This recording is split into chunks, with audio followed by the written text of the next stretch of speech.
Oi? Oi, gente. Boa tarde. Obrigado por vocês terem vindo. Tá um ótimo público, a sala está praticamente lotada. Os nossos convidados estão aqui na frente, daqui a pouquinho eles vão subir. É uma honra para o Centro Cultural São Paulo ter essas duas pessoas aqui, essas três pessoas aqui também, a Beth, que vai coordenar a conversa entre eles, o Zé, o Renato, são pessoas muito importantes para a gente. E muito importantes para essa programação que a gente bolou, que se relaciona com esse ano incrível, que é o ano de 1967. A gente descobriu ali uma invenção tremenda, de vários fatores, no mundo todo, e eles estavam exatamente, né, nessa onda. O Brasil estava muito bem representado, tá? Então aconteceu de tudo nesse ano espetacular. E a nossa ideia é mostrar como isso foi importante para a história da cultura e da arte no Brasil. A gente vai passar 10 minutos do Rei da Vela para vocês terem uma ideia do clima.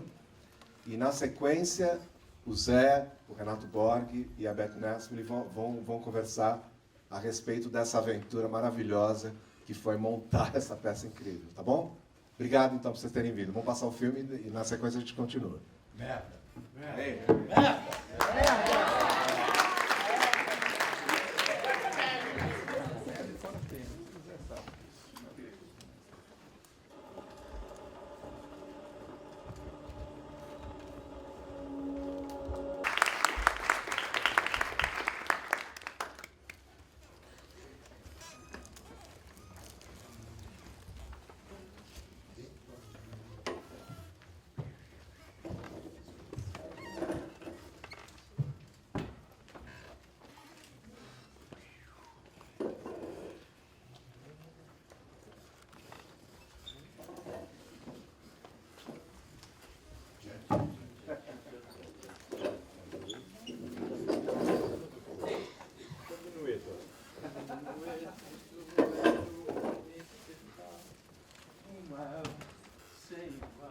Mas o samba não tem medo de você, só porque ele não é de carnaval. O nosso samba foi samba no Tirol e no Tirolé.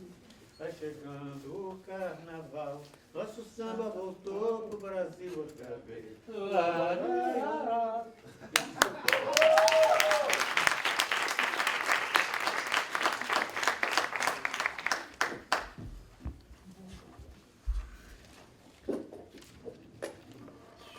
Boa noite.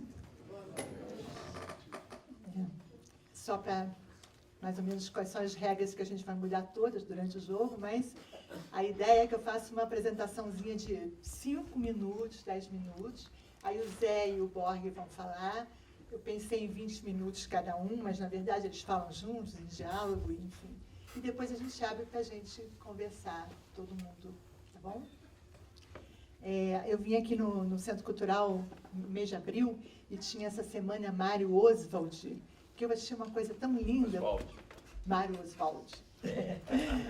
Que era a comemoração a celebração de 100 anos de amizade, porque eles tinham se conhecido em 1917. Até eles fizeram essa revista aqui, que eu super recomendo quem puder ler, que tem uns textos super bacanas. E, assim, eu acho que quando você tem uma pauta, uma ideia de que não é uma efeméride, que dentro do padrão, ela acaba trazendo desdobramentos bacanas. Claro que você pensar em Oswald de Andrade, você pensa que aqui tem uma amizade unida por Oswald. Oswald permanece no teatro dos dois, tem uma amizade semelhante, então eu acho que foi uma forma muito bacana de desdobramento dessa pauta, ter essa agora na invenção. Eu vou voltar para o Rei da Vela, mas eu queria antes, não é exatamente fazer uma apresentação dos dois, porque não faz o menor sentido, mas talvez pegar alguns pontos assim, que talvez fosse interessante a gente pensar neles dois antes de entrar no Rei da Vela.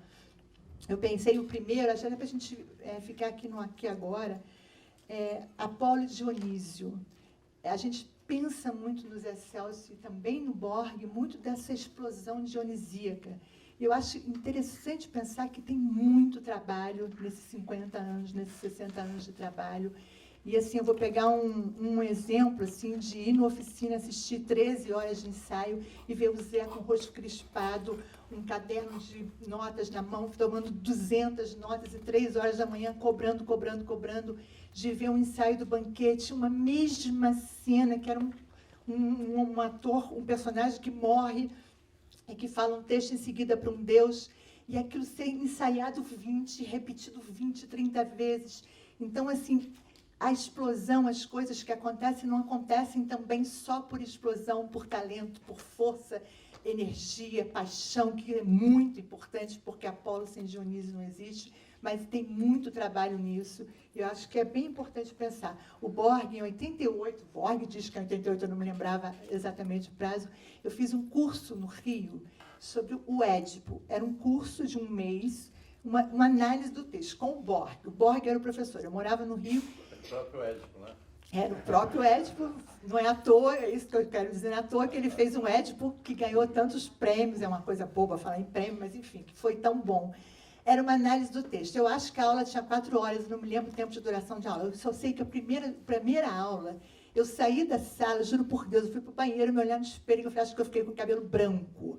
Porque, assim, era tanto rigor, era tanta informação, era fascinante, mas, ao mesmo tempo, era tanta coisa para mim, ignorância, tantas articulações, que eu saí daquilo, assim, incrível, e foi um curso maravilhoso. Aí você entende como é que uma pessoa pega uma peça e traz todas as articulações lá da Grécia, de tudo que foi construído na dramaturgia, do aqui e agora, do que a gente estava vivendo naquele momento. Por isso que acontece.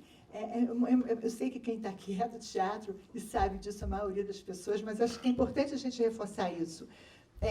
Quando o Zé Celso faz uma peça, se a gente podia fazer aqui uma relação, que todo mundo pode ver no Google, das peças que eles fizeram, as mais centenas durante a vida, mas uma montagem não é uma montagem apenas. É muita coisa que vem junto com ela, é toda uma interação com a cidade, com a cultura do país, do próprio teatro, da história do teatro. Então, por exemplo, Os Sertões, com o Zé Celso, eu vou botar 2 coisas que foram em 2002, dos 2. Quando o Zé Celso faz Os Sertões na oficina, Os Sertões vira Canudos mesmo. O Oficina vira Canudos. E tem um cerco de uma especulação imobiliária. E tem um shopping querendo sendo construído em volta. E esse cerco está acontecendo de verdade.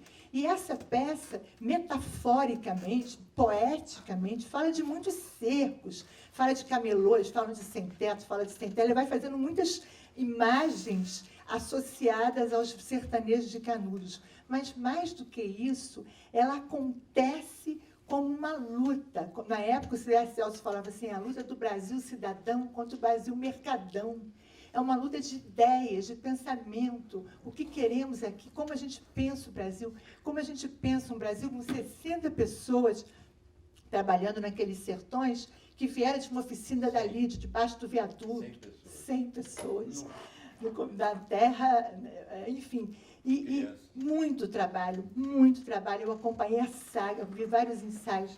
Então, assim, aquilo é muito mais do que um espetáculo, o acontecimento desse teatro, que é lá no Rei da Vela, que é muito maravilhoso você pensar nisso, e a gente vai falar sobre isso, mas que continua, ele está aqui agora, acontecendo, ensaiando, numa luta tremenda, porque às vezes a gente faz muita homenagem aqui, mas esquece que isso está de novo acontecendo aqui agora. Só uma puxada para isso. Nesse mesmo ano de 2002, o Borg fez uma mostra de dramaturgia, se chamava Mostra de Dramaturgia Contemporânea, com apoio do SESI, lá no SESI. Era uma mostra de dramaturgia, eram 15, só na primeira mostra, eram 15 autores, 15 peças escritas para essa mostra. Tinha o Mário Bortolotto, o Vitor Nova, a Marici Salomão, Bosco Brasil, Fernando Bonassi, Hugo Pozzolo. É uma relação que nem importa lembrar todo mundo agora. Mas entender que eram montagens dessas peças. Essas peças tinham montagens, elas envolveram atores, dramaturgos, um monte de gente da cidade de São Paulo. São essas relações. O Borg tem uma companhia hoje, que é o Teatro Promíscuo, que é dirigida pelo Elcio Nogueira, que trabalhou no Hamlet, e eles fizeram um trabalho junto com um núcleo Livre, que era o embrião da Companhia Livre, da Cibele Forjás, que também foi ver os criados dos Excelsos, e quando ela foi ver as criadas, ela desistiu de ser a diretora que ela era e passou a ser outra diretora. Só para a gente... são muitas essa rede... Tinha 15 peças, nós trabalhamos também com 15 diretores diferentes. Sim. Isso é que era muito engraçado. E... De 2 às 6 era um diretor, e de 7 às 11, 11h30 era outro diretor e outra peça. Foi muito trabalho, realmente. E foi muito incrível. E eu quero... a raiz do nome da companhia de agora, Teatro Promíscuo, porque a gente queria essa aproximação de todas as tendências do teatro paulista, né? Tem uma... Eu ia falar aqui, peraí, só que eu me perdi um pouquinho, mas eu vou achar aqui. Política cultural, porque assim, quando a gente pensa em política pública e política cultural, eu fico pensando assim, falando porque isso é política, né? Você fazer 3 eixos assim, você tem alguma coisa que é sedimentada, que já deu muitos frutos e que continua dando frutos, e que tudo que você precisa fazer, o que você precisa para continuar sendo o que você é? Mais nada, só isso. O que eu faço para você ser o que você é? Aí você tem uma outra vertente aqui, que está começando, que está pulsando, tem uma potência, poucos frutos, mas se deixar, vai morrer. Não vai se sedimentar. O que eu preciso para fazer vocês se sedimentarem? Aí tem um outro lugar aqui que tem um vazio, não tem nada, está começando, ou não tem nada. Não tem nem teatro, estão vendo televisão ou estão fazendo televisão no palco. Como é que eu faço para fazer isso aqui acontecer?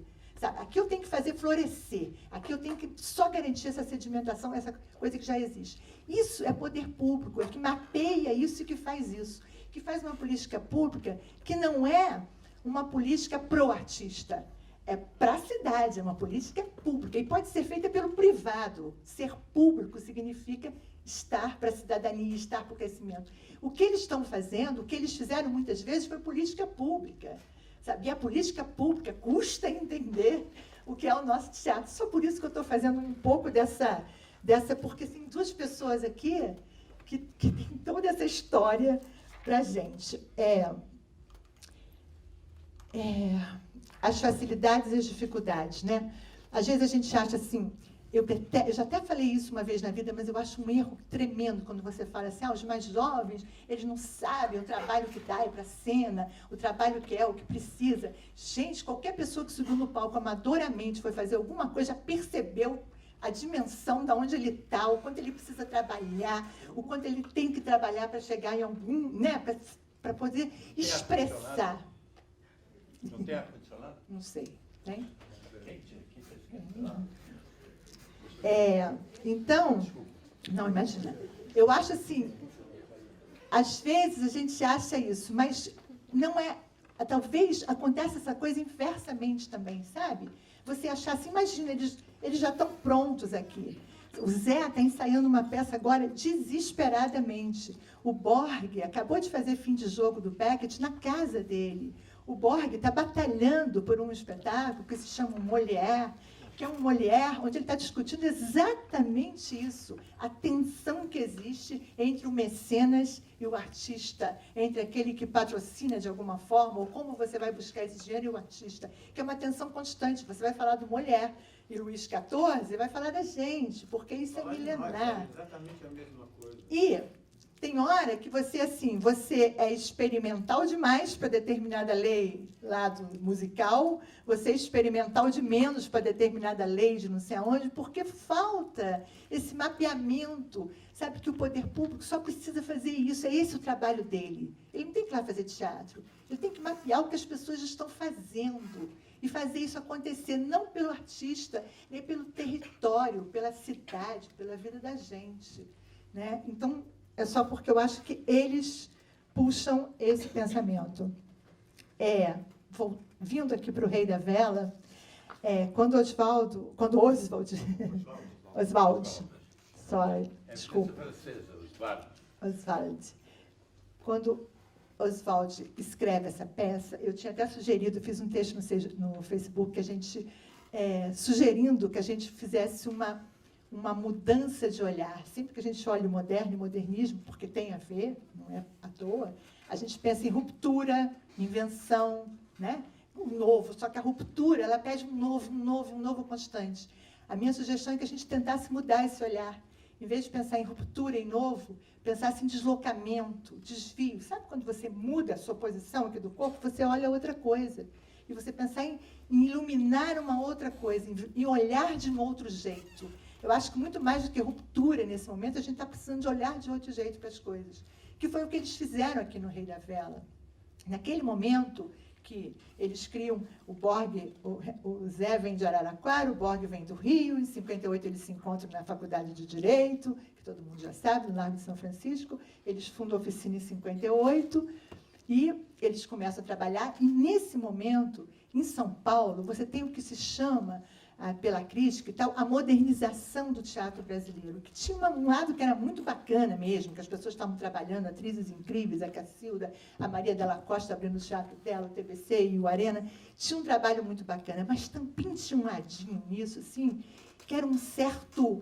Nós agora estamos nos civilizando, chegando no primeiro mundo. Aqui tem um teatro de primeiro mundo, bacana, sóbrio, com atores que trabalham bem a voz, que são sóbrios, que são discretos, que sabem, né?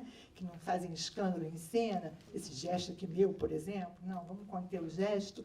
E aí, o que o Borg e o Zé fazem, junto com o Oswald, primeiro, você faz assim, você está num momento depois da ditadura, do golpe militar. Incrível, assim. Um momento pós-golpe, antes de 68, que ficou pior, né? Mas assim... Um ano antes do AI-5. Do AI-5. Você está num momento, você está no golpe militar, cheio de protesto na rua, cheio de protesto contra o golpe militar. Você está num momento de golpe militar.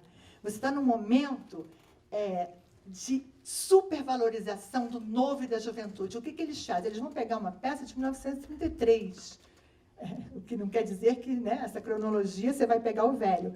Você vai pegar uma peça de 1933 que o Oswald escreveu em 1933, a partir da crise de 29. A crise de 29 do café é o quê? É uma crise... Oswald está escrevendo sobre um rearranjo de poder. A elite, a aristocracia cafeira falida, se rearranjando com a burguesia emergente, com a indústria emergente, com o capital financeiro, os banqueiros emergentes, se rearrumando no poder. A gente viu aqui, eles vão falar, lógico, melhor sobre isso, a burguesia assassinando a burguesia, né? São eles se assassinando entre eles. Tem todo esse rearranjo com capital estrangeiro também. E, Mr. Jones estava muito presente. Né? Pois é, e você pega uma peça lá atrás que vai servir maravilhosamente para falar de 67. Então, assim, a gente discutir 67 agora, o que pode servir para falar da gente, né? Isso que eu acho que é bem importante. E o teatro de revista, a linguagem do circo que eles usam naquele momento ela era... a chanchada era extremamente... Tinha um preconceito muito forte desse teatro que estava se modernizando sobre essa linguagem. Então, assim, não é que você faz a ruptura. A ruptura acontece com o que estava, mas você faz, principalmente, esse olhar para aquilo que ninguém estava vendo. Tem uma poesia do Oswald que é descobrir o que... esqueci agora, teria que olhar lá. Mas, enfim, que fala sobre descobrir aquilo que eu não vi. E estava, né? Eu não vi, mas estava. E eles fazem isso. Eles, nesse momento, fazem esse olhar, né? Esse deslocamento de olhar. E aí explode o Rei da Vela, e como o Cadão falou aqui muito bem, quer dizer, eles não estavam sozinhos, tinha todo um pensamento acontecendo, porque a gente nunca está sozinho. É uma questão de você se abrir para a cidade, para o que está acontecendo.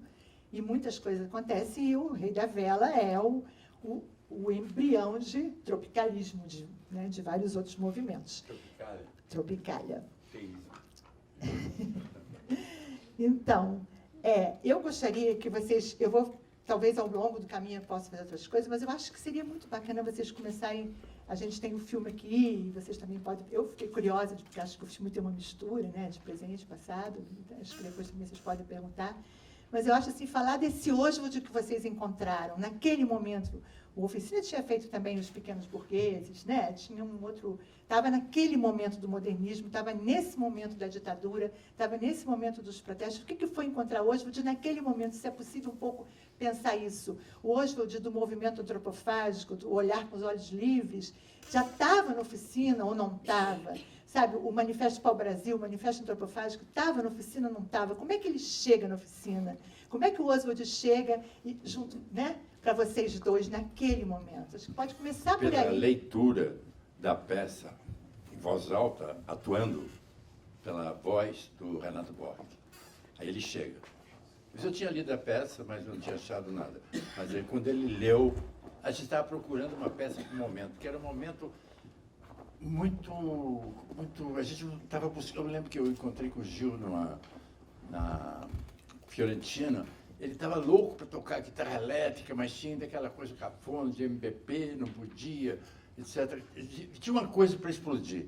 Nesse ano, então houve eleições, ninguém votou, né? Foi um boicote total às eleições em relação ao golpe que tinha havido. Né?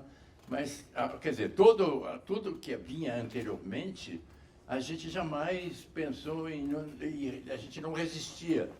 A gente tinha que resistir. Tinha que se reinventar. Não adiantava fazer a mesma coisa que se fazia antes, né, do golpe. O golpe, como agora também, né?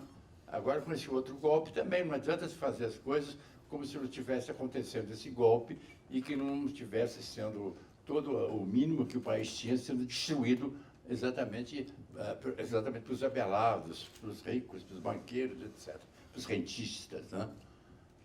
E aí, essa peça já foi escrita em 1933. Em 1928, nós estamos fazendo lá no teatro de novo Macumba Antropófaga.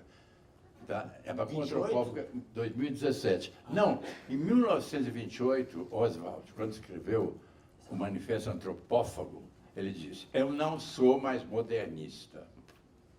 Eu sou o primeiro poeta pós-moderno do mundo. E levou a coisa lá para trás. Levou para a memória antropófaga. Levou para Tupi or not Tupi, né? Levou para o corpo do índio. Levou para a cultura, para aquela cultura. Então a gente saía totalmente, até então, o Brasil, nós tínhamos feito já Stanislavski, tínhamos feito muito profundamente, com muito prazer, foi muito útil. Inclusive, em Pequenos Burgueses, a gente se quebrava toda nos laboratórios para expulsar o pequeno burguês e nascer a vida do revolucionário. Né? Tinha todo esse trabalho. Né? E aí chegou essa época, estava todo mundo meio perdido. Aí, numa leitura, em pleno Ipanema, num apartamento de luxo do doutor Delamare, um médico pediatra que tinha uma filha que trabalhava conosco, estava o Gustavo Dal, o Itlanândia, o Renato, o Fernando Peixoto. Ele leu, está tudo aí. Porque as coisas vão e vêm, não e vão. Agora, por exemplo, nós vamos fazer. E por quê? Porque está tudo aí, são 50 anos, mas, por incrível que pareça, parece que esse golpe que veio, parece que veio para que a gente encenasse a peça exatamente denunciando o mesmo esquema que era da ditadura militar. Vocês vão fazer o Rei da Vela, vocês dois? Existe a possibilidade, Não, tá, pelo SESC, né? O Danilo que tem que decidir. Eu sei que eles estão passando por uma Tem que crise. assinar o orçamento lá. Né? Tem que, exatamente. Mas acho que vai sair. Não, tem que sair, porque todo mundo está fudido e muito mal pago. Aliás, não pago. Nunca pago. Aliás, é uma boa muito ideia, mal quem quisesse pago. ver, fazer um abaixo-assinado por Danilo. Como? Das pessoas pedindo para fazer o Rei da Vela. Não, Seria mas maravilhoso. Ele está... Para ele saber que tem muita gente que está querendo ver, que precisa Não, porque ver. cortaram também o Sistema S e tal. Com esse golpe, houve um golpe na cultura imenso, né? Até fiz como provocação para ele, como é que você chama mesmo? Eu sei teu nome, o que é? Eu sou Alzheimer. Gatão, não é? Cadão? Cadão. Gatão. É o gatão, tá gatão, emagreceu, tá bonito, tá. Mas então, eu estava sentindo calor, realmente. Mas eu tenho a impressão que eles devem lutar com uma dificuldade enorme nessa gestão. Porque o corte cultural foi absurdo, inclusive de direitos adquiridos. Não? Eu nunca tinha visto ser proibido uma manifestação na escadaria do Teatro Municipal. Isso é fechado da Secretaria da Cultura, e os artistas estavam absolutamente maravilhosos, estavam fantasiados, estavam fazendo uma manifestação maravilhosa, carnavalesca. Eles chamaram de carnavalesco, como se carnavalesco não fosse nada. Aliás, é expulsar, ainda bem que ele, o Volpato está aí. É Volpato, não é? Volpato, mas ele não é o Pato, não. O Pato está na Avenida Paulista. Está fazendo a gente pagar o Pato, não é? Não está com nada. Então é o seguinte, essa peça, ela surge no momento e ela coincide com uma série de obras de artistas que não combinaram nada junto, mas que estavam sincronizados com a Terra em Transe, que esse nome do filme do Glauber dá tudo, na Terra estava em transe, o planeta estava em transe, tanto que em 68 explodiu tudo, né? E, então, o Caetano Veloso assistiu a estreia de Rei da Vela, o Hélio Sica tinha tirado as artes plásticas do muro e tinha vestido para Angolé, tinha criado aquelas ambiências que não são as que tem hoje em artes plásticas, aquela coisa gelada, era uma coisa quente, com terra, com favela, com televisão, com uma porrada de coisa. Enfim, houve uma revolução cultural. Houve uma revolução cultural no Brasil. Houve. A Tropicália e a Antropofagia produziram e ressuscitou essa revolução cultural nesse carnaval, na rua. Em São Paulo, principalmente. Não sei se vocês sentiram isso. Sim. Está um pouco morna agora, de novo. Eu estou achando estranho, né? Está um pouco morna a reação popular. Tá. É Eu esperava preciso- muito mais movimento de rua agora. Não, exatamente. É muito louco, porque o pessoal, por exemplo, do meu prédio, que é um prédio de classe média, quando era para tirar a Dilma, e ela fazia discurso, o prédio inteiro batia panela. Agora que a situação é muito mais grave, muito mais séria, ninguém bate panela. E o pessoal também não sai de lá para ir Não, na porque rua. essa gente está interessada em que fique isso como está. Não é aquela hipocrisia, que É hipocrisia, é isso aí. Da pequena burguesia para cima, eu vou te contar. Tem uma Da coisa no Rei burguesia da alta. Vela, que é a ameaça comunista, ela serve para criar mais repressão, e ela nem existe de verdade. Né? Isso está no Rei da Vela também. Não, mas na época era mais forte, né? Nos anos 30, a esquerda no mundo todo era muito forte. E causava pavor, vi Moscou, por exemplo, né? Principalmente no primeiro período. Faz 100 anos da Revolução Russa. E os primeiros anos da Revolução com Lenin foram maravilhosos. Foi o maior momento de Foram arte 7 pública. anos, foram 7 anos de maravilha. Quando nós fizemos o Rei da Vela, a gente se inspirou muito no Meyerhold. Ele construiu um personagem, inclusive, inspirado no Ivon Terrível. Foi. Porque nós recebemos, em 64, o presente de ver todos os filmes do grande cinema soviético lá na Bienal. Tcherkassov. Ao mesmo tempo que a Lina Abad fazia uma exposição, o que faz a mão do povo brasileiro, jogando no chão, como na Bahia, folhas de eucalipto. Tinha um clima assim, a gente conheceu até o Tcherkassov, que é um homem Foi. enorme, com aquela mão grande, aquele puta Mas eu dor. fazia uma marca parecida com ele. Como? Eu fazia uma marcação parecida com ele. Totalmente inspirado. O figurino era inspirado nele. O Renato, ele sofria porque na época o modelo era Paulo Tran, essa coisa toda, né? Era aquele homem e tal. Eu adorava o Paulo Tran na passeata, em 68. Fora do palco, Ele ajudava fazia, patriótico. Abaixo a ditadura!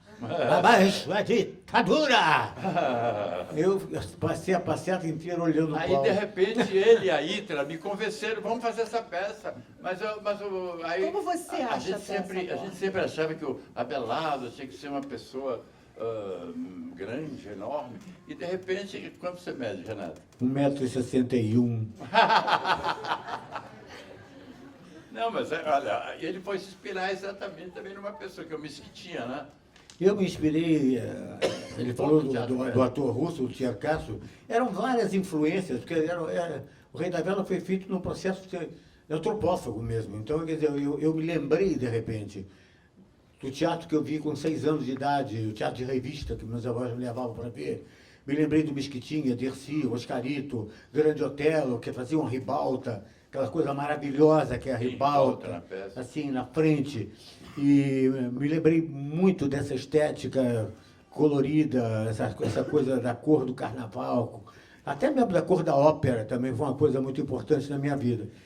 E tudo isso eu acho que eu engoli e trouxe nesse personagem. Tanto que eu acho que eu era um ator antes do Rei da Vela, para ser outro ator depois do Rei da Vela. Não só você, tudo. Tudo, porque antes eu acho que eu estava sufocado ainda com Stanislavski, com uma dramaturgia muito realista, uma coisa que não podia ter uma ousadia teatral maior, um gestual mais, vamos dizer, abrangente, e uma coisa que revelasse realmente um lado de raiz do Brasil. E com o Rei da Vela eu pude, de repente, viajar pelo Grande Otelo, pelo Oscarito, pelo Mesquitinha, que era um grande ator, que tanto fazia rir como fazia chorar, era uma coisa extraordinária. E o Rei da Vela tem isso, tanto ele é engraçado, sarcástico, como ele também, às vezes, é comovente. Eu não sei, eu acho que foi uma linha divisória mesmo, foi um momento que nós viramos outra coisa. Brasileira toda. Foi na invenção de uma cultura antropófaga de exportação. Foi. Porque todo lugar que a gente vai no mundo é uma maravilha. A gente é muito mais bem recebido do que aqui em São Paulo. Não no resto do Brasil, porque o resto do Brasil é maravilhoso. Aqui em São Paulo a gente só tem vocês, tem o público jovem. E tem que cobrar baixo também, né? Mas a geração de vocês ainda está um pouco para ser feito. Ainda é muito cabeça, um pouco lá. Então é meio difícil, tem que desbundar totalmente mesmo, trazer para o palco o corpo. Esse trabalho começou com o Rei da Vela, que foi um trabalho muito detalhado de corpo. Eu acho que agora vai mudar tudo. A raiz está do Rei da Vela, está no Roda Viva, com a sua descoberta do coro do Roda Viva. Tudo isso realmente trouxe uma nova postura do teatro, uma nova maneira. Cultura. Eu acho que o Rei da Vela é uma linha divisória, realmente. Eu acho que está certo quem diz que vestido de noiva lá em 43 e o Rei da Vela em 67. São pontos marcantes que dividem o teatro em fases diferentes, mas muito importantes. Eu acredito que com o Rei da Vela a gente falou o que precisava ser dito no Brasil. De uma forma bonita, elegante, alegre. Os autores brasileiros estavam todos eles proibidos, a censura tinha engavetado tudo. E a gente estava com uma ansiedade, inclusive, de fazer alguma coisa brasileira, mas a coisa brasileira estava muito proibida, muito amordaçada. Quando eu encontrei essa peça na estante da minha casa, eu fiquei louco. Ela dizia realmente tudo o que precisava ser dito. Era uma voz de liberdade, inclusive de olhar o Brasil de uma forma crítica, anárquica, louca. Teatral, violentamente teatral. Violentamente teatral. E eu realmente fiz uma campanha na oficina, uma campanha para a gente fazer a peça. Eu queria demais fazer essa peça. Em um mês e meio, cara. A gente montou em um mês e meio. Exatamente, foi 45 dias. E ela ficou pronta. Porque estava dentro da gente, eu acho que estava dentro, estava pulsando dentro da gente. A gente tinha num camarim o Elias Bauer desenhando os figurinos em cima dos retratos da gente. E aí, de repente, ele já tinha... Os atores mandavam os retratos com as indicações do personagem. E aí ele calcinha que usava. Trabalho lindo do Hélio. Aquela Baía de Guarabara foi uma coisa de uma inspiração extraordinária. E nós, no ensaio também, vínhamos já de uma experiência muito profunda que nós fizemos no Rio de Janeiro, que foi a procura, com o Luiz Carlos Bacial, liderando a pesquisa, a procura do gestual brasileiro, do gesto do homem brasileiro. Qual foi o primeiro? Hein? Qual foi o primeiro gesto? Foram vários, mas o mais significativo era esse. Quando eu estava com a Ita no restaurante, eu observava tudo, dona de casa, operário, executivo. Como é que chamava o restaurante? Hein? Aqui Cervantes. Cervantes. Eu estava no Cervantes e de repente um homem entrou, chegou assim na porta, olhou e fez. Aí depois chegou outro, deu umas piadas assim. Isso é fantástico. E isso foi convertido, você viu o que ia fazendo, e eu fazia a peça toda, que era a espécie de continência sexual. Né? Tá! Então isso foi usado no espetáculo. Muito gesto. Né? Esse gesto. Né? Ele que era serviu e o seu era aqui, ó. Aqui, e quando o Wilker assume o meu lugar, ele faz o meu gesto. Ele assume o meu gesto. Enfim, gente, esse laboratório foi muito importante, porque as pessoas faziam de tudo. Eu me lembro de a Odete Lara fazendo o Ferreira Goulart. Imitando Ferreira Goulart. Eu lembro da Bete Faria fazendo a Nara Leão. Enfim, a classe teatral do Rio ficou empolgada e todo mundo vinha participar do laboratório que era da oficina, mas a gente abriu a Aliança Francesa, o Maison de França, para o pessoal fazer. Então, estava maduro. Vocês já tinham visto o Rei da Vela, já? Não, a gente não tinha feito ainda. não, é depois. Isso aí é uma coisa. A busca, inclusive, aumentou a partir desse laboratório. De querer fazer uma coisa nacional, uma coisa brasileira. Tem uma curiosidade sobre o Fernando Peixoto. Quando vocês fizeram 4 no Quarto, que é antes de 64, ele fala que vocês usaram a linguagem da chanchada, que era uma busca livre, desimpedida, sem preconceito. O Fernando Peixoto tem um texto que ele escreve no programa do Rei da Vela, que está publicado naquele livro Fragmentos, né, Teatro em Pedaços, e que é maravilhoso. Ele fala, inclusive, do Meyer Rose, ele vai fazendo todo um histórico dessa peça que foi dita pelo Sábado Magaldi, que, embora defendesse a peça e dizer que ela não ia conseguir sair, né, chegar na ribalta, enfim, ser montada, porque era impossível, não foi feita para o público, era um delírio do Oswald. Socorro. Eu falei a vida inteira Oswald. Não, sabe por quê? Ele teve influência francesa. Não é? Agora, depois que veio a influência americana, que é a dominante, falam Oswald. Mas ele é mais Oswald, ele tem a cultura francesa e a cultura buru, ou melhor, indígena, no corpo. Ele tem no corpo isso, não? Porque é mais Oswald. Oswald parece uma coisa snob. Ele não é snob. Uma coisa que eu queria acrescentar aqui, eu acho, a respeito do Fernando Peixoto, é que eu acho que o Fernando foi muito importante. No momento da oficina, ele realmente escreveu coisas importantes no programa, e depois ele passou a fazer livros, e eu acho que o Fernando apenas dirigiu pouco na oficina, porque era muito difícil dirigir na presença do Zé Celso, porque o Zé Celso era considerado um gênio na época, eu acho que até hoje, Zé, mas na época era um... Não somos. Isso é uma grande besteira. Mas Salve a rapaziada. Mas aí... Você faz esse papel. Eu acho que ele tinha timidez de dirigir na oficina. Ele dirigiu mais depois que ele deixou a oficina. Ele era muito do Arena. Ele era uma pessoa tem isso. do Arena. O grande amor do Fernando era o Teatro de Arena. E o Eu acho Partido que, Comunista. na verdade, ele era casado com a oficina, mas o amante dele era o Arena, né? Então, eu acho que o Fernando foi muito importante, sim. Ter o Fernando lá nas montagens, a crítica dele, os programas que ele fazia, eu acho que o Fernando foi muito Uma pessoa importante. muito doce, uma pessoa muito carinhosa. E eu queria, sobre isso que você falou Nunca vi ele dando piti, nada, não me lembro. Não tinha piti. Não tinha piti. É que ele tinha piti para dentro. Ai, que horror. Ele ficava amargurado, tinha piti para dentro. Eu acho porque assim, tem essa coleção aqui, Teatro em Pedaços, está sendo relançada.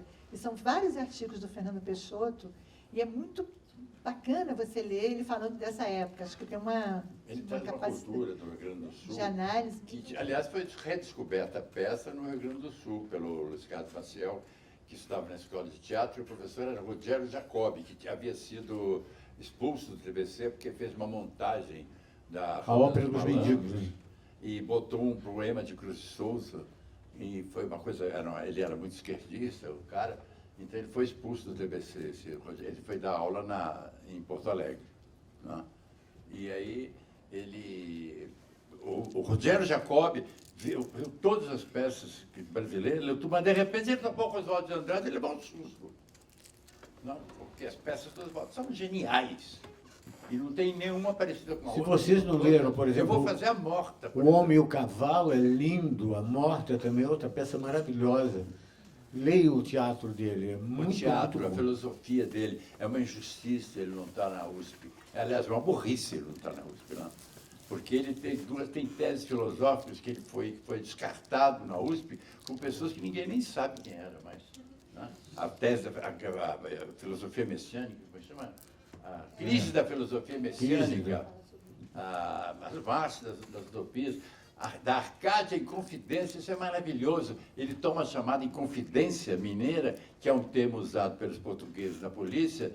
Ele fala, não, ali foi uma revolução dos poetas. Porque eram poetas os que fizeram a revolução. Exatamente. E eram ligados aos poetas americanos, que também estavam em processo revolucionário. Foi a primeira revolução de poetas que houve no Brasil. Não é? Claro que aí o bode foi Tiradentes. Mas eles também foram modificados, foram exilados e tal. Mas é muito linda essa tese dele sobre... Ele fala, não é tudo, não vale se é tudo baseado nos autos de tortura do colonialismo português. É outra coisa, tem que ver de outro jeito essa revolução. Isso que ele tem, essa virada do avesso que a antropofagia dá, né? É uma inversão de valores absoluta, igual Nietzsche. Nietzsche também é um grande homem de teatro, não é? E que tem esse mesmo, e os Waldes têm muito do Nietzsche. E é um pensamento muito pouco conhecido. Agora ele está sendo lançado pela Companhia das Letras. Se vocês quiserem saber o que é poesia, o que é teatro no Brasil, o que é as possibilidades, que tem que ler a obra do Oswald, não só a teatral. Ler os romances, Serafim Ponte Grande, tudo teatral. Isso é uma obra-prima, né? A gente ensinou você. Eu fazia um Serafim, pedaço. Serafim Ponte Grande. Você lembra da fala que era linda? Não lembro. Da tempo e contratempo. Enrabei Dona Lalá. Não encapei, Dona. Mas tudo olha, é tempo e contratempo. Eu sou uma forma avançada de tempo, avançada do tempo no meio de mosquitos, marimbondos, o que mais? Eu não me lembro. Eu me lembro das falas do Rei da Vela, do Serafim. Mas essa fala é muito boa você botar na boca. Essa do Serafim. Eu vou procurar. Mas olha, uma coisa importante da gente falar agora é que o Rei da Vela também dizia coisas para aquele momento no Brasil de uma importância extraordinária. Por exemplo, o monólogo que o Abelardo dizia sobre o cachorro Jujuba. O cachorro Jujuba. Cantado, ele canta muito. Que era um monólogo, e o Caetano assistiu essa peça muitas vezes, não foi só na estreia. O Caetano foi muitas vezes, um cabelão enorme, um poncho roxo, ele estava assim numa fase muito louca, e eu acho até que ele levava um jabuti na coleira, uma coisa muito esquisita. Não, na coleira. Era uma brincadeira, ele apareceu com o jabuti na bom, coleira. amiga. Mas nós começamos a frequentar a casa dele, e ele propôs fazer uma música para esse monólogo, que era um monólogo que peitava o exército de uma maneira radical. Né? Eu vou até cantar um pedacinho para vocês, porque um pedacinho não tem que ser inteiro, mas é rápido. Por favor. Era um simples cachorro. Hein? Por quê?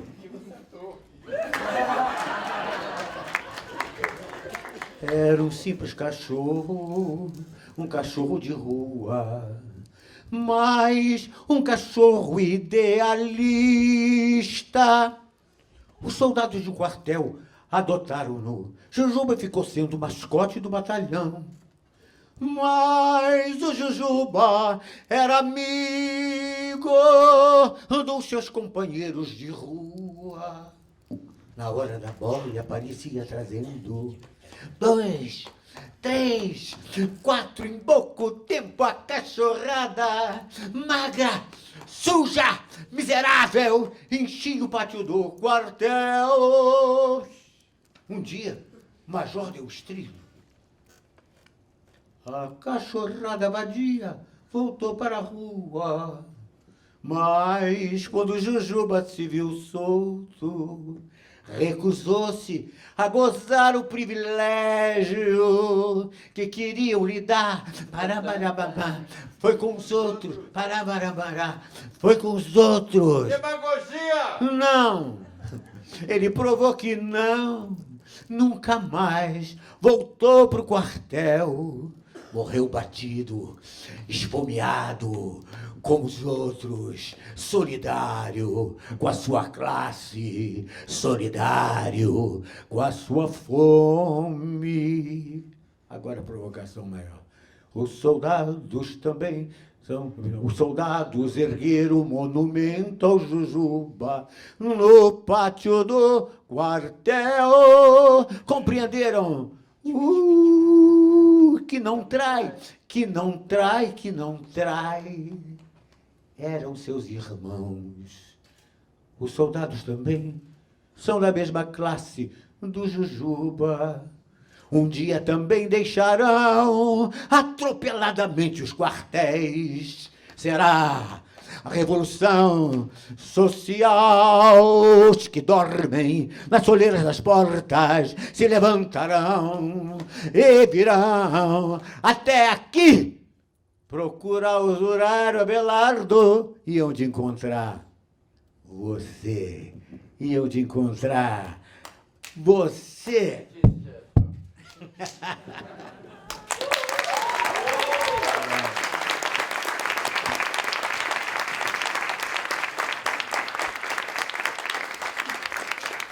Agora, dizer que os soldados também iam fechar os quartéis e participar da Revolução, naquele momento... Parecida, mas eles têm feito isso, têm invadido assembleias e tal. Claro, e quando houve o AI-5, aí eles tiveram a petulância de cortar isto.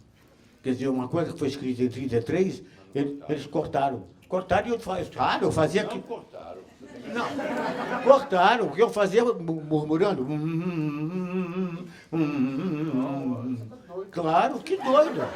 Quem fazia era eu Não, sei. essa foi o seguinte, isso foi uma Quem fazia era eu. muito bonita, que tinha um cabelão assim, italianona, com peito grande, botava um vaso de flores vermelhas, era bilheteira para atrair o público, né? Ela transou com um cara da Polícia Federal, com o texto da Rei da Vela na mão, ela foi uma heroína. Eu sei, querido, mas...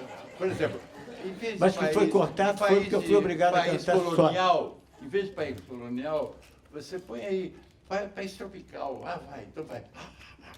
Depois continuava.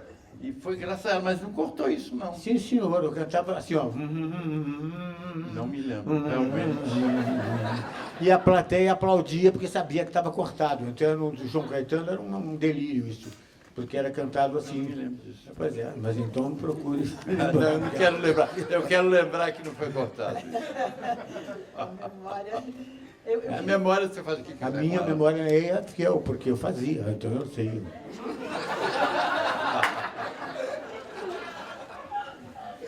Mas a memória trai a gente. Não, essa não tem. Então, eu acho que tinha Fantasia. coisas que estavam precisando ser colocadas, ser ditas naquele momento, e que nenhum autor atual podia fazer, porque seria mutilado.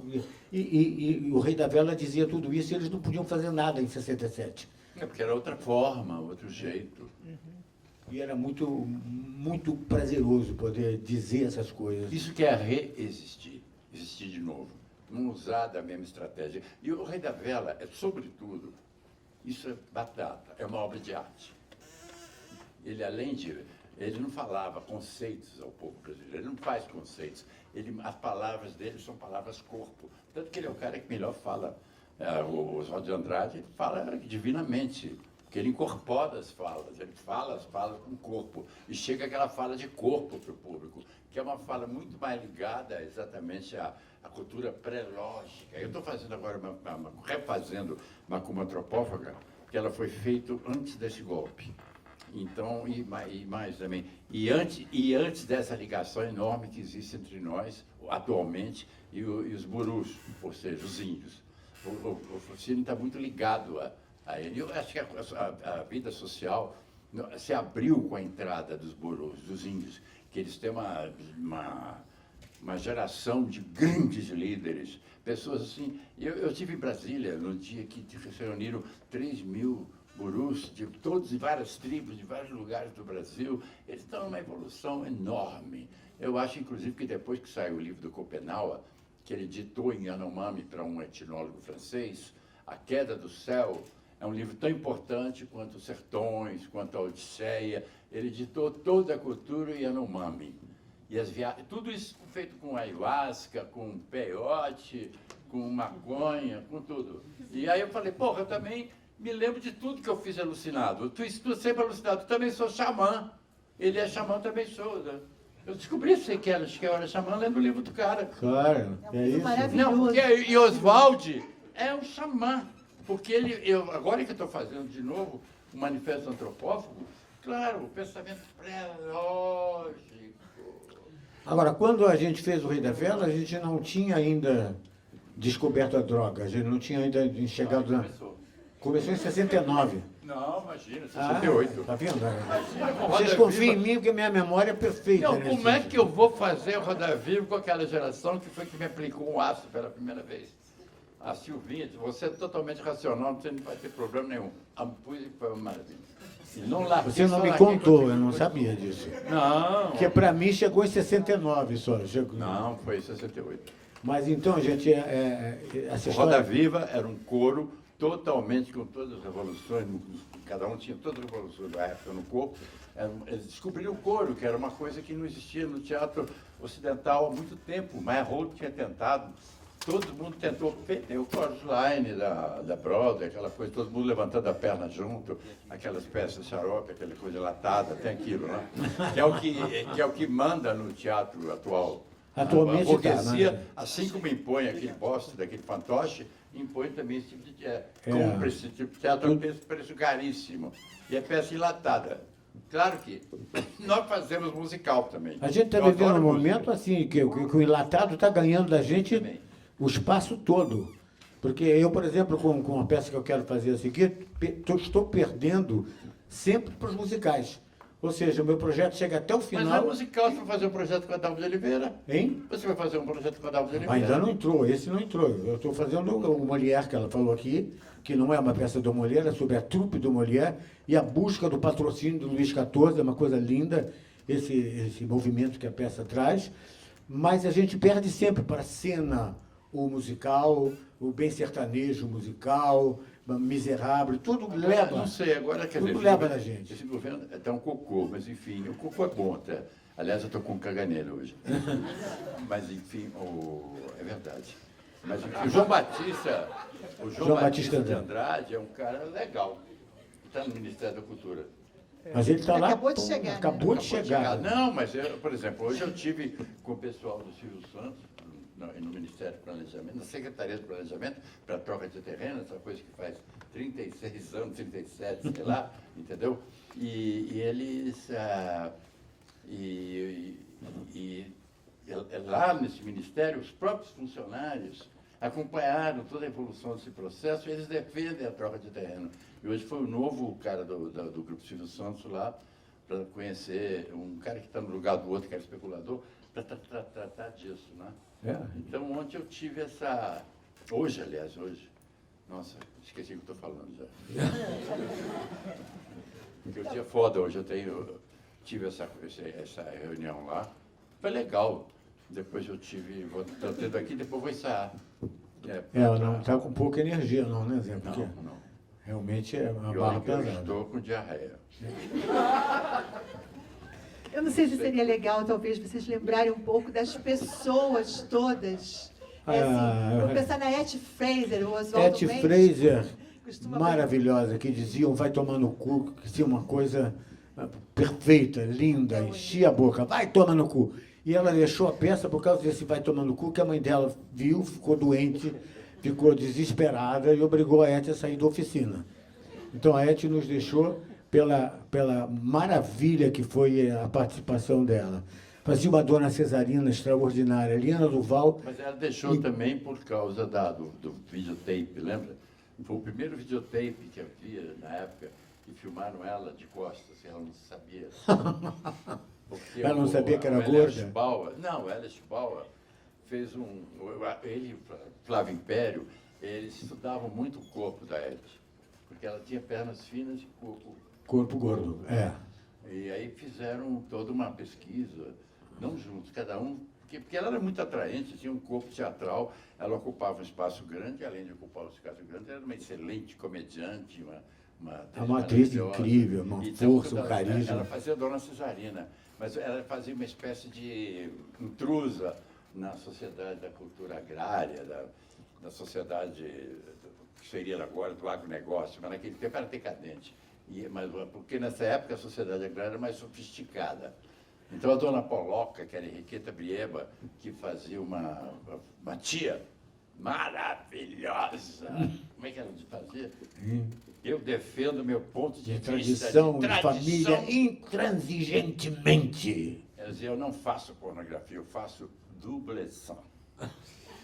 Eugênio, eu nem sei quem vai fazer o papel, porque ela contracenando com o Renato, essa coisa aqui na frente, é uma coisa antiga da época do teatro de revista, que dois atores assim brilhantes falavam um texto assim brilhante também. Ela deu uma entrevista, baile. Antes de morrer, agora ela deu uma entrevista dizendo que no teatro ela só beijou um ator, foi o único beijo que ela deu na boca no teatro, foi com o Renato Borg, que realmente dava um beijo total nela, lá no topo do Pão de Açúcar, aquela cena final. No filme. Era um beijo extraordinário. Na peça também. Na peça também, claro. Mas ali a gente caprichou, a filmagem foi realmente para valer. E ela adorou. Ela namorava o Chico Martins, que foram casados 60 anos, que ela Mas conheceu é, lá, né? A Eti que era casada Alguém com o Chico conhece, Martins. tá certo. Mas ela se viu. E tinha uma outra figura extraordinária também, né, que é a Liana Duval. Maravilhosa. Ela fazia o João dos Divãs. Porque a família cafeeira, falida, eles eram todos tarados, né? Então tinha o filho, que era Totó Fruta do Conde, que o Carlinhos Gregório fez. Tinha João dos Divãs, que a Liana fazia, que era uma menina lésbica que tinha até bigodinho. Mas a família exigia que ela vestisse organdi, com um vestidinho de organdi. De meinha, sapatinha de boneca. Sapatinho de verniz, meinha branca e uma fita na cabeça e luva de boxe. Quer dizer, eu sou uma lady, porra! E descia para paquerar as mulheres. Foi a primeira descida de palco. Primeira intervenção. No teatro de revista isso era muito natural. Foi a primeira vez que a oficina começou a descer para o público. E tinha também a Heloísa de Lesbos, né? Que era a lésbica, mas ao mesmo tempo era uma mulher muito feminina, muito elegante, muito bonita, que usava um maiô futurista, deslumbrante, que o Elias Bauer fez. Terno branco. E que as mulheres que fizeram foram todas bonitas, né? Porque a Ita Lalande era linda, a Dina Sfati, pelo amor de Deus, em beleza extraordinária, e também a Esther Goza, que vocês viram o filme, estava lindíssima. Mas a Ita criou a maquiagem junto com ele e o figurino. E criou uma coisa que você não sabe, às vezes, que se é uma, se é outra. Não, parece que é a mesma. É uma entidade. Isso que é o Teatro Oswaldo de Andrade. É como Macumba. É uma entidade. É uma entidade. Todos os personagens são entidades, não é? Por isso que nós estamos fazendo a Macumba antropófaga, que é a maneira de comunicar, inclusive, a antropofagia. O Doutor Fruta do Conde foi primeiro de Gargojé Aranha, depois o maravilhoso Carlinhos Gregório, né? Filme, né? Que fazia uma bicha comprida, enorme, com um chapelão na cabeça, vestido de Sherazade, que dizia, eu sou uma fracassada. Os peixes me enervam, a paisagem me amofina. Eu sou uma fracassada. O Hélio Aschbauer interpretou como ele sendo uma bicha que viu Nijinsky. Ficou totalmente orientalizada, ficou pirada, ficou louca em Nijinsky, né? Então ela se vestia toda oriental. E era muito boa a interpretação dele. Ele também fazia... Quem? O Carlinhos Gregório se entregava visceralmente ao papel. Era muito legal. Tanto que quebrou a perna quando a gente filmou lá naquela praia. Que a multidão saiu correndo. Tem uma cena no filme, aliás, que a gente faz, como é que chama aquele lugar mesmo? Uma filmagem ali no lugar que tem uma piscinona hoje, no Rio. Ali na casa da Besanzoni? Não, na Praia de Ramos. Tem uma cena na Praia de Ramos, não lembra? Piscinão de Ramos. Então, nesse piscinão, a gente fez uma cena toda com o povo de Ramos, contracionando com eles, o Abelardo primeiro pegando no colo as crianças, e de repente dá uma louca na cena, então o Mr. Jones, o americano, tira do saco uma porrada de brinquedinho de plástico e solta, e aquela multidão toda cai em cima. Aí o Totó fica desesperado, diz, meu povo, eu sou uma fracassada. E sai correndo. Aí foi todo o povo atrás dele, quase que estupraram ele. Ele quebrou a perna. Que loucura, meu Deus do céu. Até já tinha me esquecido. Mas não me esqueço de nada. Agora você me ganhou. Mas, olha, Fale um pouco, as vocês. falas Vou falar, já vou. do Rei da Vela, eu acho que eram coisas muito importantes. Por exemplo, ele dizia uma coisa que até hoje eu falo sozinho, que era assim, você acha que Nova York teria aquelas babés vivas de Pô, de arranha-céus? pé. Renato, faz de pé. Que mania, eu tô cansado. Bom, essa montagem vai ter que levar isso em conta, né? Eu vou ter que Claro. fazer em pé, porque a peça vai voltar. eu vou ter Não que vai fazer em pé, não. Você pode fazer numa cadeira de rodas. Vocês acham que Nova York teria aquelas babês vivas de arranha-céus? E as 20 mil pernas mais bonitas da Terra? Se não se trabalhasse para Wall Street, de Ribeirão Preto a Singapura, de Manaus a Libéria? Eu sei que eu sou um simples feitor do capital estrangeiro, mas eu não me queixo. É por isso que eu possuo uma lancha, uma ilha e você, meu amor. Quer dizer, era o país mais lindo do mundo. Não tem agora uma nuvem desonerada. Hipotecamos tudo, o que temos, o que não temos. Hipotecamos palmeiras, quedas d'água, cardeais. Que maravilha. Ele realmente não deixava nada para depois. Estava tudo ali em cima.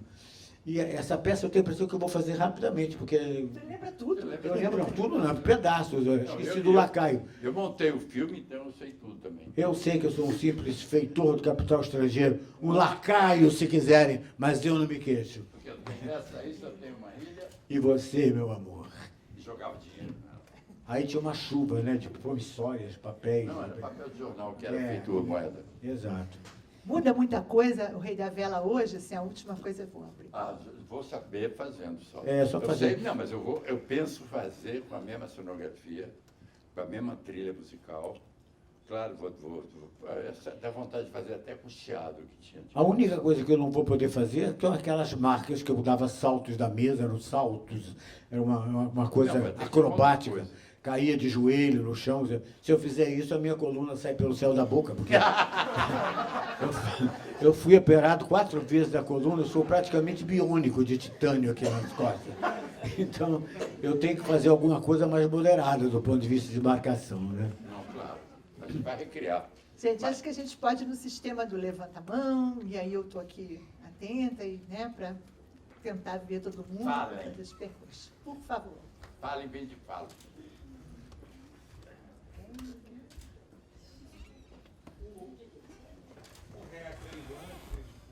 O quê? Ré. Depois. É? Depois. Foi logo depois. Ré, o musical, Ré. O musical é. Não, o ré. Ré veio Foi por Roda Viva até. É, Roda ele- Viva foi muito mais forte que o ré, não tem nem comparação. 68, mais ou menos, o Ré. O ré é uma peça hippie de palco, as mulheres ficavam nuas com uma luz assim, como é que chamavam naquele tempo? No artístico, né? É. Eu vi esse espetáculo em Londres e achei uma coisa também que pudica, porque tinha nu masculino, mas o pessoal que tinha uma benga maior ficava na fileira de trás. Os que tinham uma benguinha menor... Que horror, ao contrário do que deve Não, ser. ao contrário, devia ser o contrário, mas era assim. Não. Os de pau grande para trás, e os de pau médiozinho na frente, porque não chocar demais. Isso era a montagem de Londres. Aqui Foi não, a Demar aqui Guerra que dirigiu. foi a né? Demar Guerra. Aqui não, aqui Mas tinha a um... Roda Viva foi muito mais forte. A Roda Viva entrou uma geração que tomou conta. A gente levantou a peça em pouquíssimos dias também. Essa coisa que não existia nunca no teatro, coro, e que eu busco até hoje, mas não tem a mesma força que tinha aquele coro, que era o coro de 68. As pessoas tinham no corpo a revolução. Então elas chegaram para fazer um teste de 4 back vocal. Veio uma porrada de gente da Globo, a gente não quis. Aí, de repente, eles tomaram conta do espaço. Era um teatrinho chamado Princesa Isabel, que Do Orlando Miranda. os funcionários eram negros e se vestiam com roupas de debré. É. Você viu umas pessoas assim, servilmente lá. E aquele teatro foi deflorado, foi estuprado por essa peça. Né? A plateia desmaiou, vomitou, gritou, teve de Não, tudo. porque, não Amor. havia as pessoas Aconteceu tocavam no tudo. público. Uma vez uma louca que tinha até um pouco de tireoide, que o coro era maravilhoso, era um coro, eles fugiam antes de entrar em cena, aí entrava em cena em cima do público. Uma vez uma doida pegou o céu vagal, ficou chacoalhando. Vocês ficaram escandalizados, né? Foi uma Foi loucura. uma loucura. Eu acho que foi a primeira vez que você foi criticado pela imprensa. Não, mas é porque não vira grandeza. Os Não, fotógrafos da época fotografavam disseram que você no palco precisava de quando jornalista. conseguia a ação quando era no público. A Marília, Olha, você lembra da fala final? Era Marieta. Você lembra da fala final? Da música final? Quem Quem não não gostou gostou dessa dessa peça, peça, saia daqui de horrores, nos divertimos a beça e tomem flores, flores, flores. Amor. Não, flores para os muertos. Bueno, para los muertos, já! As mesmas flores que foram jogadas no Dória. Vai ter uma cena bonita assim na Macumba Antropófaga de flores. Eu não vi a Macumba, é um dos únicos espetáculos que eu não vi. É. Zé, uma vez você falou para mim assim que fazer a interação com o público é como fazer amor, se aprende. Mas não só, mesmo se você está em cena sem fazer, é como fazer amor. Porque você, a Cacilda, por exemplo, ela ficava no palco, mas ela tinha uma tal sensualidade que ela chegava falando voz, tipo João Gilberto, muito baixa, mas ela envolvia totalmente de sensualidade, de erótica, todo que pessoas que estavam assistindo. E ela penetrava em você, ela entrava em você. Agora, essa geração, nossa geração foi o corpo mesmo, direto, não é? E era brilhante essa geração. Brilhante. Tinha os que tinha um líder que era o Corifeu, que era o Samuca, que era um ator que atuava com o pé bem no chão, assim, bem dançava, e era o Corifeu, mas o Corifeu consagrado pelo coro. Aquele Corifeu que emerge do coro, não é? Que o coro que era para ser de 4 pessoas, eu não sei nem quantas pessoas eram, uma porrada de gente, entendeu? E ficaram pessoas como a Zezé Mota ou Pedro Paulo Rangel se acostumaram mais, eram mais assim, né? Se conseguiram atravessar, os outros não se acostumaram quando esse teatro foi proibido. Porque quando eles entraram em Galileu Galilei, era proibido olhar para o público. Então, aqueles atores que tinham sido feitos para criar times de futebol, de teatro, como era o coro grego, que fazia o público todo participar, como é a macumba, como é o carnaval, como é o banda, essas coisas todas, fazia junto, né? Fazia junto com o público. Houve uma repressão muito grande. Essa geração, os grandes dessa geração, não conseguiram se acostumar mais com A imagem do Samuca no Carnaval do Galileu, vindo de uma corda, pendurado lá em cima, ele e a Silvinha. passando por cima da plateia, era uma coisa maravilhosa e inesquecível. Um grande ator, eu acho. Um ator Um ator já de outro tipo, já era um ator que eu mais busco atualmente, que é o ator ligado exatamente, por isso que na memória arcaica. Nós fizemos um espetáculo muito bonito chamado Graças ao Senhor, não era nem espetáculo, eram 2 noites no Rio, era uma, chamado que tinha exatamente começava com uma aula de lobotomia, de esquizofrenia, né? E aí, de repente, tinha até um médico português, o Dr. Egas Moniz, um cientista, que inventou a lobotomia, que é o seguinte: você tem o cérebro frontal, que é ligado ao cérebro arcaico. O cérebro arcaico é aquele cérebro além de todas as lógicas. Ele existe, ele tem memória, ele tem criação, ele tem arte, ele cria, é o que dá sonho, ele é crítico. E esse aqui é mais o ego controlando, né? Porque superego não precisa. Pode jogar fora o superego, não presta para nada. Essa coisa de ter polícia dentro de você... Não, mas tem que jogar fora. Eu tento o tempo todo, eu tenho que brigar com ele. Não, mas vem cá, o superego é a polícia dentro. Agora, você lembra? Tira feito o chapéu, joga fora. Você lembra que Não precisa, basta o ego, que já enche o saco, e o id, que é a maravilha. A gente colocava repolhos, vários repolhos que simbolizavam os cérebros, um formão e um martelo. E a gente perguntava à plateia se eles preferiam ser lobotomizados e esquecer a ditadura, a violência, tudo mais, ou se eles preferiam descer aos infernos. E aí a gente descia a porrada da ditadura, na tortura, na estátua do consumo. Nos sonhos. E depois renascíamos no navio de Serginho Putiggrande. Agora, muito legal foi que a gente botava os cérebros para fazer a lobotomia, e a gente cantava, hoje é um novo dia de um novo tempo. O pessoal da Globo não acreditava que a gente estava fazendo isso. Então eles começaram a aparecer aos poucos para ver se era verdade mesmo. E era verdade. Eu fiquei vetado lá um tempão, assim, primeiro no fichário, depois no computador, agora é que caiu. Mas eu fui vetado Mas muito então, tempo. o ator que fazia Ricão, que era um belo rapaz, de quase 2 metros, louro, lindo, tremendo ator de comunicação com o público, ele, quando nós fomos presos, ele foi levado, ele foi encontrado, ele estava doido, ficou doido, estava na rua, e foi encontrado por um cara que levou ele para o Pinel, e fizeram a lobotomia dele. Tudo ele tinha experimentado, em graças ao Senhor, e inclusive ele tinha feito uma coisa maravilhosa, quando ele foi, antes da lobotomia, né? Quando teve o primeiro espetáculo de Bob Wilson, que tinha até o filho do Brecht como ator, nós, ao mesmo tempo a gente estava super maldito, né? A gente estava no teatro, trancado, vivia uma república anárquica com o jornal Bondinho, que era um jornal muito bom, que deu no... E depois de outros nomes, mas enfim, um jornal, mas é um grande jornal, que não tem hoje um parecido com aquele, o Bondinho, lembra? Não. Então, esse ator foi posto no Pinel e foi lobotomizado. Eu saí da tortura, que eu tinha sido torturado, fui me encontrar com ele. E não tinha mais o por dentro. Ele estava assim, tá? Mas ele não tinha mais o por dentro. Eliminaram, separaram, esse português separou esse cientista, e aqui no Pinel usavam fazer isso nessa época. E as pessoas nessa época eram muito doidas mesmo, porque as pessoas tomavam todas as drogas. Né? Era uma loucura. Eu devia ter tomado aí, 20 ácidos. Não, nossa, teve um ano que o John Lennon falou, vamos todo mundo tomar ácido todo dia. Eu tomei ácido pra caralho, tomei Nossa. muito ácido, né?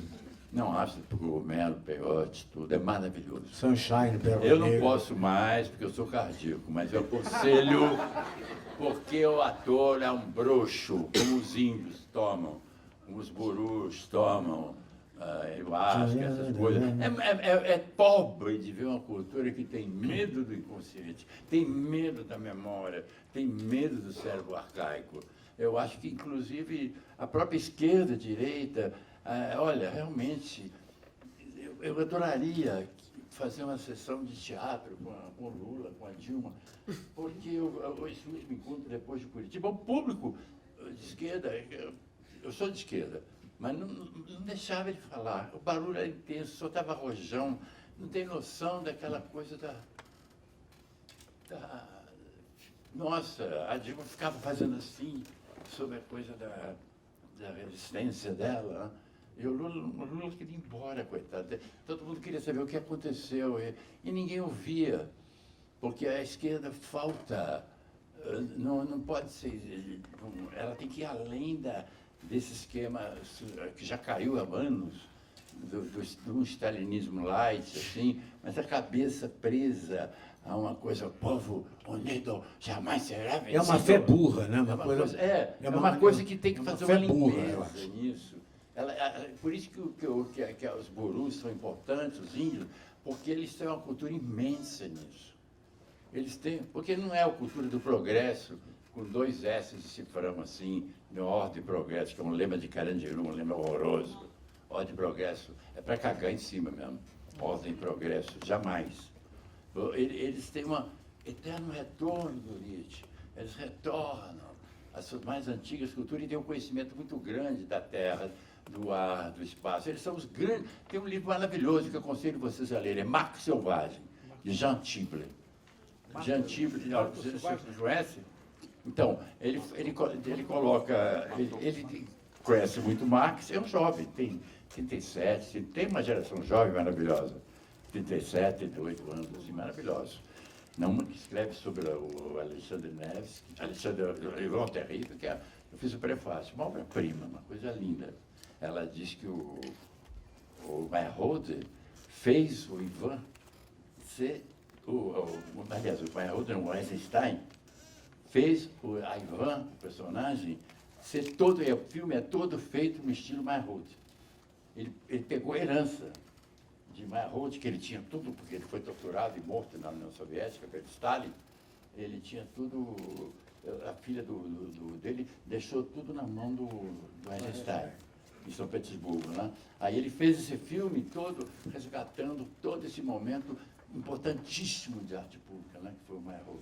E que nós tivemos contato a partir do Rei da Vela, veio influenciar muita gente também. Só que misturado, ter acesso a imagens. porque ele sempre foi muito macumbeiro, muito mais que eu. Ele estava fazendo Papa no Galileu Galilei, meu Deus, não, e de deixa isso repente pra mim. ele pegou um santo. O Papa pegou um santo e teve que ser levado para um terreiro para.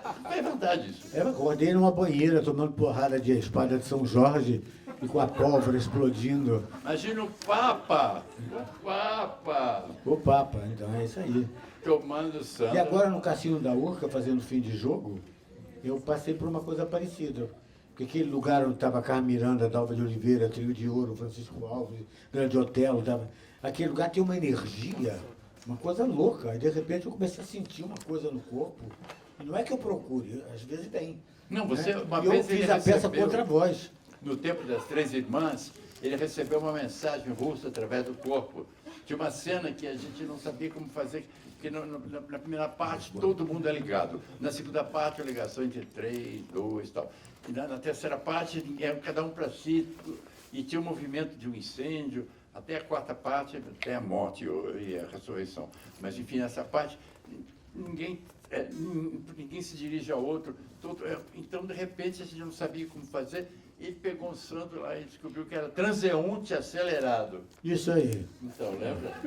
Eu falei com o Teatro de Arte de Moscou, de repente. Exatamente. É verdade.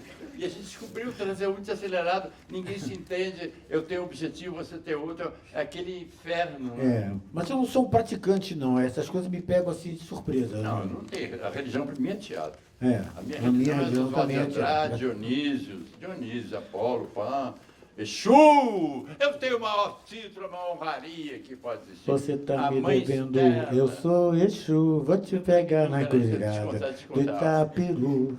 Não, a mãe Estela, ela está com 90 anos, ela tinha 80, ela foi ver os Canudos, todas as peças, ela viu, era numa semana que levava, ela viu de pé, com 80 anos. Aí quando terminei a peça, ela estava fazendo um congresso de candomblé internacional na Bahia, porque ela é uma grande mãe de santo, e tem muita mãe de santo por aí, no mundo todo. E aí, ela me concedeu o título de Exu, Senhor das Artes Cênicas. Laroê! Laroê! Me convidaram para ser... Eu tenho um título da Ordem do Rio Branco, mas me disseram para não aparecer lá. Eu dava o título, mas não queria que eu aparecesse na sessão. Agora, Você eu quer queria falar que vocês alguma- perguntassem mais Tem um alguma menino coisa. ali querendo fazer pergunta, pessoal. Ok. Está gravando? Vem falar com o microfone, cara. Senão não fica gravado, é importante. Se move um pouco, se mexe. Vem falar aqui, vem falar no microfone. Não, tem que gravar. No Brasil não tem Vem esse cá, meu costume. bem, vem cá, isso. Só tem o isso. microfone, devia ter um microfone para a plateia também. Vem cá, Vem aqui no- vem cá. Quebra. Ela tem vergonha. Centro Cultural, pega outros microfones aí para o público. E a câmera fica muito parada também, é pena. Aí ninguém vê. Fica aquela coisa parada, aquela coisa falando. Lá. Você podia se movimentar mais, a câmera. Eu gostaria de saber o motivo de vocês terem pego a fala final de A Morta, aquele respeitável público, não vos pedireis palmas, pedireis bombeiros, e ter colocado no Rei da Vela, na final. Eu acho que não podia ser outro fim, né? Não Não podia ser outro para desfecho. agradecer. É porque naquele momento a gente não estava pedindo aplauso, não estava pedindo que as pessoas entrassem na peça do Oswaldo e que pensassem o Brasil junto com a gente. Subiu um pano, subiu uma espécie de cartão de luto. Na última fala da peça é Good Business, que o americano consegue com o casamento de Heloísa com Abelardo. Segundo. Segundo, Abelardo segundo, exatamente, sobre o cadáver do primeiro. Aí ele ia subindo, a última fala da morta. Respeitável público, não vos pedimos palmas, pedimos bombeiros. Leia você. Respeitável público. Fala para eles, respeito. Fala para o público. Olha o diretor aí, ó. Respeitável público, não vos pedireis palmas, pedireis bombeiros. Se quiserdes salvar as vossas tradições e a vossa moral, e de chamar os bombeiros, ou se preferirdes, a polícia. Somos como vós, Vós mesmo. vós mesmos, um imenso cadáver gangrenado. Salvai nossas Vós- multidões e talvez vos salvareis da fogueira acesa do mundo. Da fogueira acesa no mundo. Essa peça é muito bonita. Eu quero ver se eu viver, eu quero não só fazer o Rei da Vela, como quero fazer a Morta, que eu adoro. Eu quero estar aí nessas Claro, e vou fazer o Homem Cavalo, que já teve uma leitura célebre, com 150 atores, numa coisa que o Sérgio Mambetti organizou, no Sérgio Cardoso. Mas essa peça, ela faz um cartão de luto. E aconteceu, mas nós fizemos uma leitura dessa peça, depois que eu voltei do exílio, o Rede Otero fez o papel do cliente, lembra? Maravilhoso. Maravilhoso. Eu comecei- Madame Morinot terminava a leitura. Ela já estava internada na casa do Camila artista. Já Mota, estava... Camila Amado. foi buscar ela lá na Tijuca, ela estava internada. E eu queria muito que ela fizesse para dar um fim ao juiz de Deus. Foi lá buscar ela e ela estava já bem pirada, assim, né? Então a Vera Barreto Leite fazia o figurino, foi oferecer as roupas para ela. A senhora escolhe, ó, ela escolheu um vestido justo, rabo de peixe, que era um vestido de travesti. Uma mulher enorme. Ela terminava com uma tocha na mão e dizendo: respeitável público, não vos pedimos palmas. Ela falava de uma leveza, uma coisa assim. Ninguém sabe quem foi Madame Morinot hoje em dia, né? Vocês têm informação de quem foi Madame Morinot? Uma grande atriz da França que veio, realmente. ficou no Brasil e começou a dirigir e depois a representar, e foi uma grande estrela do teatro brasileiro. Um monstro, ela entrava em cena. Ela veio trabalhar conosco. conosco 2 vezes. Todo Anjo é Terrível e depois em Andorra, que ela fazia uma aparição de 15 minutos, que não adiantava querer fazer nada, porque era só ela, ninguém olhava para mais nada, a não ser para Madame Morinot. Era Não, um... porque ela tinha uma presença de palco, ela ensaiava descalça, para sentir o chão. Ela já fazia macrobiótica nos anos 60, no começo, antes de todo mundo, né? Ela é uma mulher já super antenada. E aí, depois, ela foi ficando... Ela queria morrer no palco, ela ia fazer uma peça que... Ela teve um infarto durante... Não foi com o Diogo? Ela Mas teve um aí ela infarto tinha- durante o Ensino a Me Viver. Ela queria voltar... E aí eu falei lá, madame, a senhora vai fazer... fazer o espetáculo hoje? Não, meu filho, claro que eu vou. Claro que eu vou. Eu quero morrer no palco para mim. C'est la gloire. Não, que realmente era uma figura extraordinária.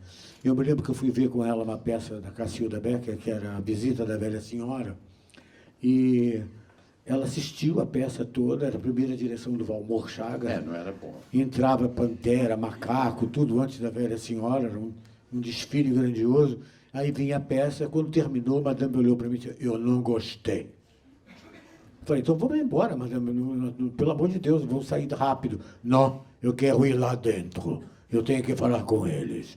Digo: mas a senhora não gostou? Falei: deixe comigo. Foi. Aí a Cacilda, comovida, ergueu os bracinhos para ela, disse: madame, que alegria, a senhora aqui. Aí ela pegou a Cacilda, deu um abraço apertado e fez: oh, allemand. E foi embora. Aí eu cheguei lá fora e falei: madame, a senhora não gostou? Eu falei: claro, eu posso ter dito: oh, que merda, que bosta. Mas ela deu um abraço. Ela deu um abraço apertadíssimo, apertadíssimo.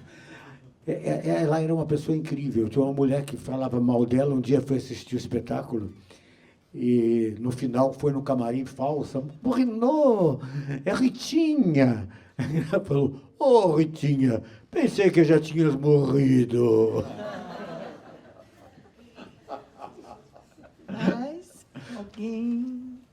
Faz uma pergunta. Não sei qual é o horário, se tem um Pessoa horário. levantou a mão aqui. A gente, na verdade, já passou um pouquinho do combinado, mas tá tão bom.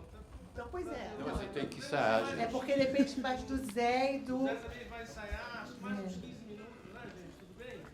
Sim, pode Tá ser. ótimo. Que horas são? Eu só São quero 10 saber. para as 7. Ah, tá. Tudo bem. Tudo bem? Tem ensaio de ok. música. Alguém levantou a mão, eu não consigo ver lá atrás. Tem aqui... Tem um aqui na frente. Toma.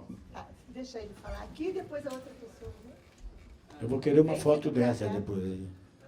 O que você acha que tem no texto do Oswald de tão revolucionário assim, que demorou mais de 30 anos para alguém querer montar essa peça?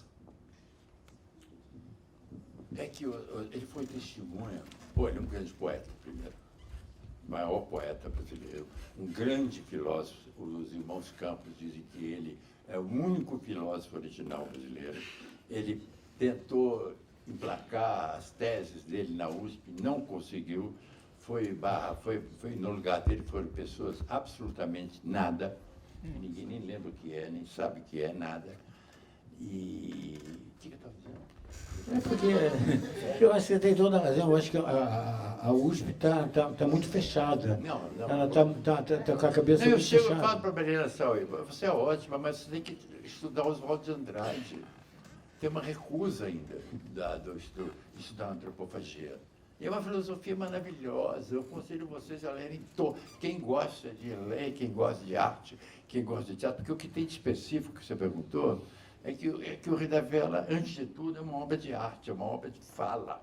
As falas são absolutamente As falas maravilhosas. são belas. As situações são lindas. São 3 cenários diferentes. Começa primeiro num momento mais tipo cubista, né? As cenas que acontecem no escritório do Abelardo.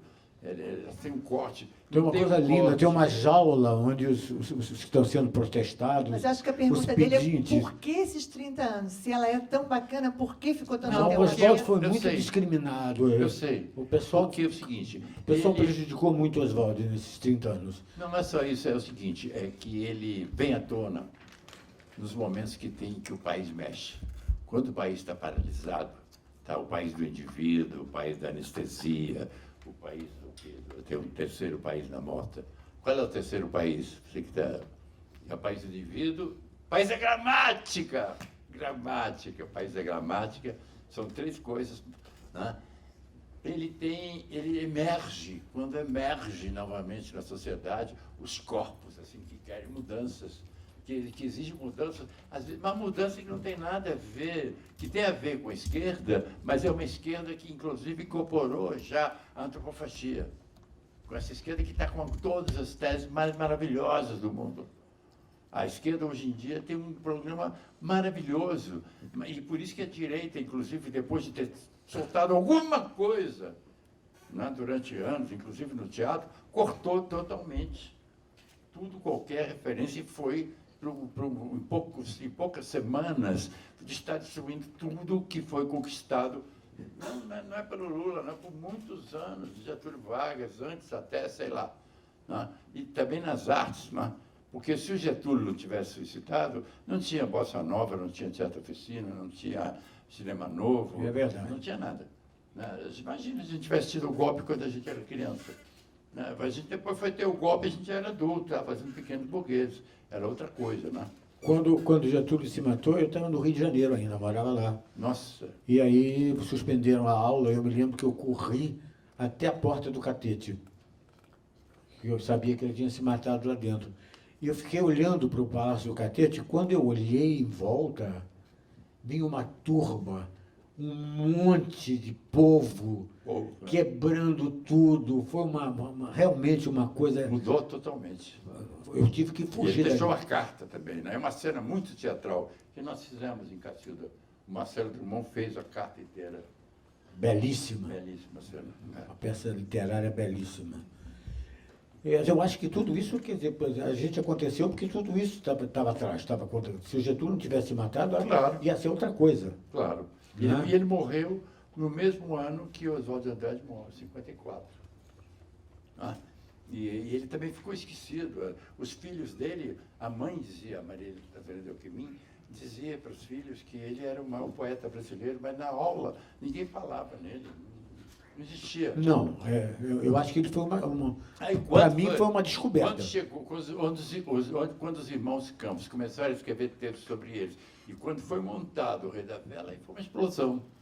Aí foi o reconhecimento de uma coisa, de um objeto, sujeito de arte estupendo, que vai além inclusivamente do contexto social. Ele traz uma renovação absoluta no teatro. Eu acho que aconteceu na estreia nossa alguma coisa parecida com o que houve na estreia do Vestido de Noiva. Acho que foi mais ainda, eu tenho a impressão. Quando terminou o Vestido de Noiva, ninguém aplaudiu. É bem verdade, é. Aí o Nelson Rodrigues saiu pela rua desesperado, foi um fracasso, um fracasso. De repente, um aplaudiu, e aí o outro aplaudiu, e de repente teve 15 minutos de aplauso, foi uma Aconteceu isso, não. consagração. Agora, o Rei da Vela não, o Rei da Vela foi um silêncio. Mas aí aquele Renatinho, bilheteiro, Bravo! Uma pessoa. Mas os nossos amigos estavam todos lá, ninguém tinha coragem de dizer o que achou. Porque eu acho que o brasileiro tem um pouco disso, tem medo de ser burro, tem medo de dizer alguma coisa errada. É porque é burro, né? Hein? É porque é burro.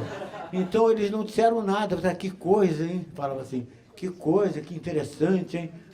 Vocês, hein? Mas não tinham uma opinião. Não, mas eles ficaram tocados. Ficaram chocados, mas não Perplexidade é natural. Tocados. tocou, mas eles não tinham coragem de expressar Sabia isso. que Não, o não Flávio sabia. Império demorou uns dias para cair. O Sábato Magaldi também. O Sábato Magaldi defendeu uma tese sobre o Rei da Vela. Aliás, eu briguei com ele uma vez. Que não ia Foi ser para o nunca mural da montado. universidade, a minha fala e a dele, que eu dizia que ele precisou de um mês para saber que o Rei tinha gostado do Rei da Vela. E depois estava defendendo uma tese de uma coisa que ele não sabia se O Décio gostou. Prado deixou a crítica, É, que não tinha mais critérios para estabelecer. exatamente. Não, a coisa- O Décio falou isso para mim, no encontro que eu tive com ele, assim, para mim, na casa Era dele, maior que foi tão espiritualidade. bonito, que ele falou que quando ele largou a crítica no Estadão, que tinha aquela história da devolução dos prêmios, foi do a Saci, devolução do que Saci. na verdade foi um pretexto que para ele, o teatro que veio depois dos Excelsos, o teatro que veio com os Excelsos e que veio com o Rei da Vela, era um teatro para o qual ele não tinha mais parâmetros para fazer crítica. Lógico que o Décio, com todo, se ele quisesse ir atrás, ele ia conseguir esses parâmetros, mas ele resolveu fazer história, ele foi falar do João Caetano, ele voltou, ele foi fazer história do teatro para trás, mas ele parou de fazer crítica aí, depois de 20 anos fazendo uma crítica que era muito bacana, mas porque ele não tinha, ele falou, mudou aí. Não, mas mudava mesmo. Eu me lembro que no Rio de Janeiro o Ian Michalski criou uma categoria de ator para mim. Ele dizia que eu era o ator como é que é? O ator da época da inteligência. Não era o ator tipo Paulo Tran, tipo monstro sagrado. Eu era um ator da inteligência, um ator que tinha um outro processo de trabalho. Não era só inteligência, era muito mais que inteligência. Eu tinha muito mais talento que eles, desculpe, mas eu tinha mesmo. Como ele tinha, mas Agora, você tinha outra inteligência, além dessa. eu tinha outra, claro. Eu tinha Eu uma, acho que são diferentes, né? É outra vertente. Que é outra vertente, uma coisa mas provocou É bem pior, essa né? necessidade de um sair, o outro criar uma nova categoria. Quer dizer, provocou a cabeça das pessoas mesmo. Do corpo. Eu acho que a cabeça é uma víscera, o cérebro é uma víscera, que faz parte do corpo inteiro. Fala, vem cá. Não, vem aqui. Tá gravando.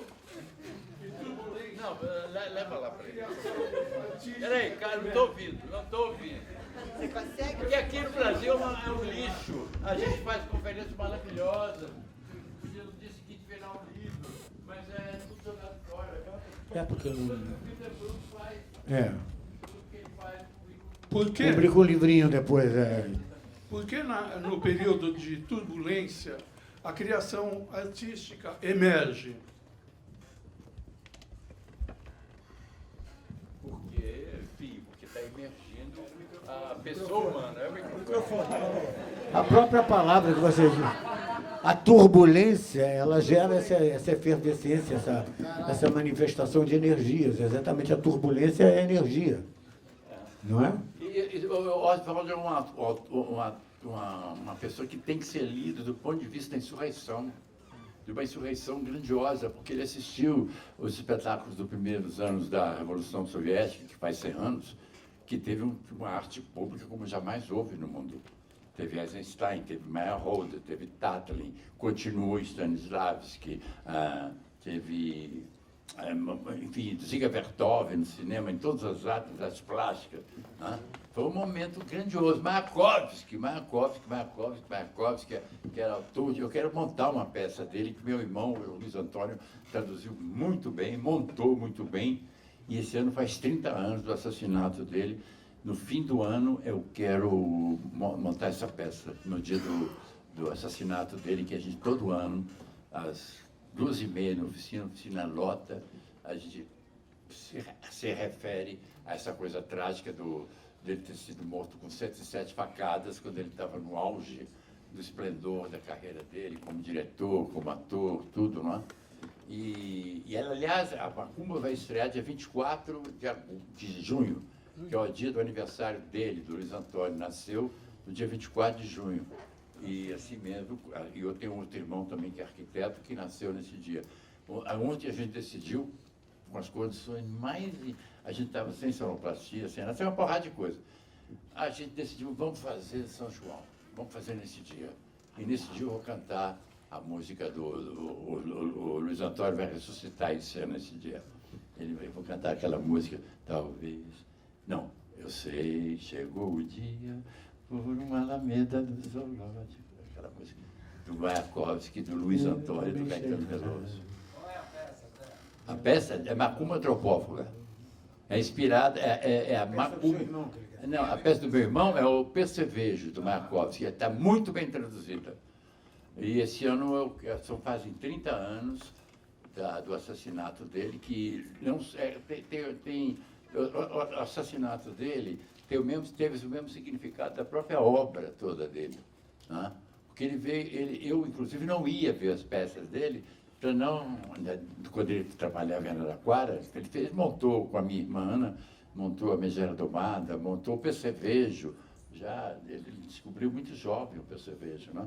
Então, quando ele conseguiu montar, depois da chamada abertura, até fui numa sessão que estava o Luiz Carlos Prestes, o Caetano Veloso, era uma sessão muito boa, muito interessante, e achei o Prestes um amor de pessoa, né? Delicadíssimo. Né? Mas, enfim, esse ano faz 30 anos, faz 100 anos da Revolução Russa, e a peça Macumba, que foi muito importante a Revolução Soviética, importantérrima, eu acho mais importante que a Revolução Francesa até. Os primeiros anos foram maravilhosos, até que chegou Stalin e fez aliás, o Mayakovsky nessa peça é a denúncia do stalinismo já, né? E ele se suicidou porque ele não suportou mais viver sob o regime do Stalin. Né? E ele faz uma previsão para daqui a 50 anos, parece hoje, cara. Os 50 anos que ele calculou. Imaginou. A peça é muito boa, é excelente, a tradução é excelente. Meu irmão fez depois com o Boris Schneider, como a gente fazia concurso, né? Né? Reviu a tradução a partir do russo e fez um texto maravilhoso.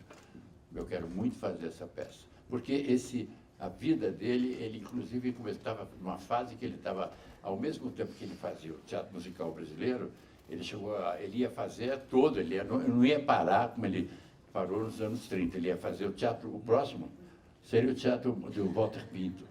No Luiz Antônio, ele ia montar o teatro de Walter Pinto, que ele ia montar toda a história do teatro brasileiro musical. Tem no Bababó. Exatamente, Mas ele ia entrar no Walter Pinto, e ao mesmo tempo que ele fazia um trabalho mágico, maravilhoso, nas universidades, o dinheiro que ele ganhava no teatro tradicional, ele punha Forraquá?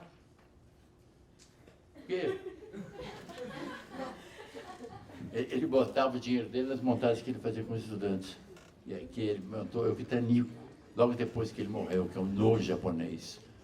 E era um trabalho que dizia, não, isso é o Zé Celso que faz, o Luiz Antônio é só do musical. Não era. Ele era muito mineiro de tudo. E o assassinato dele corresponde ao momento de queda de muro, de saída do armário, porque nossa família, o Luiz era gay, discreto, feliz, maravilhoso, e tem cocaína envolvida, tem 3 pessoas envolvidas, só pegaram uma, e então foi um momento que ninguém falava desses crimes. Eu me lembro que uma vez teve uma conferência da Sergóis, até fui ali no Teatro de Escobar, não sei se você se lembra, que eu saí impressionado, porque eram muitos assassinatos de homossexuais e ninguém abria, né? E agora aí foi tão violento que não queriam, inclusive, que o corpo dele fosse exposto, porque ele ia fazer a peça Lulu, de Videquinde, com a Fernandinha, né?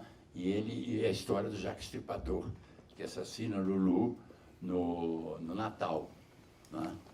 E ele estava, inclusive, ele estava com a capa do DVD do filme, que foi roubado a máquina, o aparelho foi roubado, e deixaram a capa que estava dentro, que era Lulu, né? Quer dizer, além do assassinato dele, foi possibilitado a montagem de Lulu, que era uma coisa extremamente importante. Se ele tivesse montado, ele não teria sido assassinado. Ele quis fazer a peça. Aí me disseram que eu estava louco, a Fernandinha não quis fazer mais. Tem essa coisa careta, né? É verdade, essa coisa careta, que não vê na morte uma coisa que é fatal, que todos vamos passar, e numa morte de assassinato uma coisa muito violenta, que tem que ser exorcizado no teatro, que precisa ser exorcizado, né? E nós fazemos isso. Teve um momento que eu ia desistir. Não, está parecendo Jesus Cristo, todo ano, às 2h30 da tarde, essa coisa. Mas cada ano aparece mais iluminação, porque... Olha, hoje a oficina é um terreiro eletrônico. É mesmo, é de verdade, é um terreiro eletrônico antropófago, né? Então, nós vamos fazer isso tudo também, porque vai fazer 30 anos que acontece esse movimento. A gente cultua os orixás. É como se o Luiz fosse... O Luiz é um orixá do teatro. Ele é pouco conhecido dessa geração, mas ele é um orixá. A obra dele, inclusive, até hoje, o próprio acervo da oficina, que é um monstro, até hoje a gente não conseguiu antropofagiar socialmente, porque a gente trabalha com extrema dificuldade, um trabalho imenso. O Teatro Oficina é considerado entre 10 melhores pelo The Guardian, o melhor teatro do mundo. Imagina, que em segundo lugar é Epidauro. É até um absurdo, mas não é. Porque o Teatro Oficina, que ali na Barra de Edson e Lito fizeram, inspirado no nosso trabalho, é uma rua que se comunica com a cidade, com o cosmos, com aquele público em galerias, né? Aquela plateia vertical. Então, como ele diz, Ópera de Milano, em chão de terreiro. E ela botou a oficina, a bigorna de Ogum. Vocês com essa bigorna não vão perder nunca o teatro. Ela também era macumbeira. Macumbeira também. Bruxa total da arquitetura. Ela está consagrada internacionalmente agora, muito mais do que em vida. Ela, no mundo inteiro, ela representa uma linha que é oposta dessa coisa de torre. É uma outra coisa, né? É uma chama de arqueologia urbana.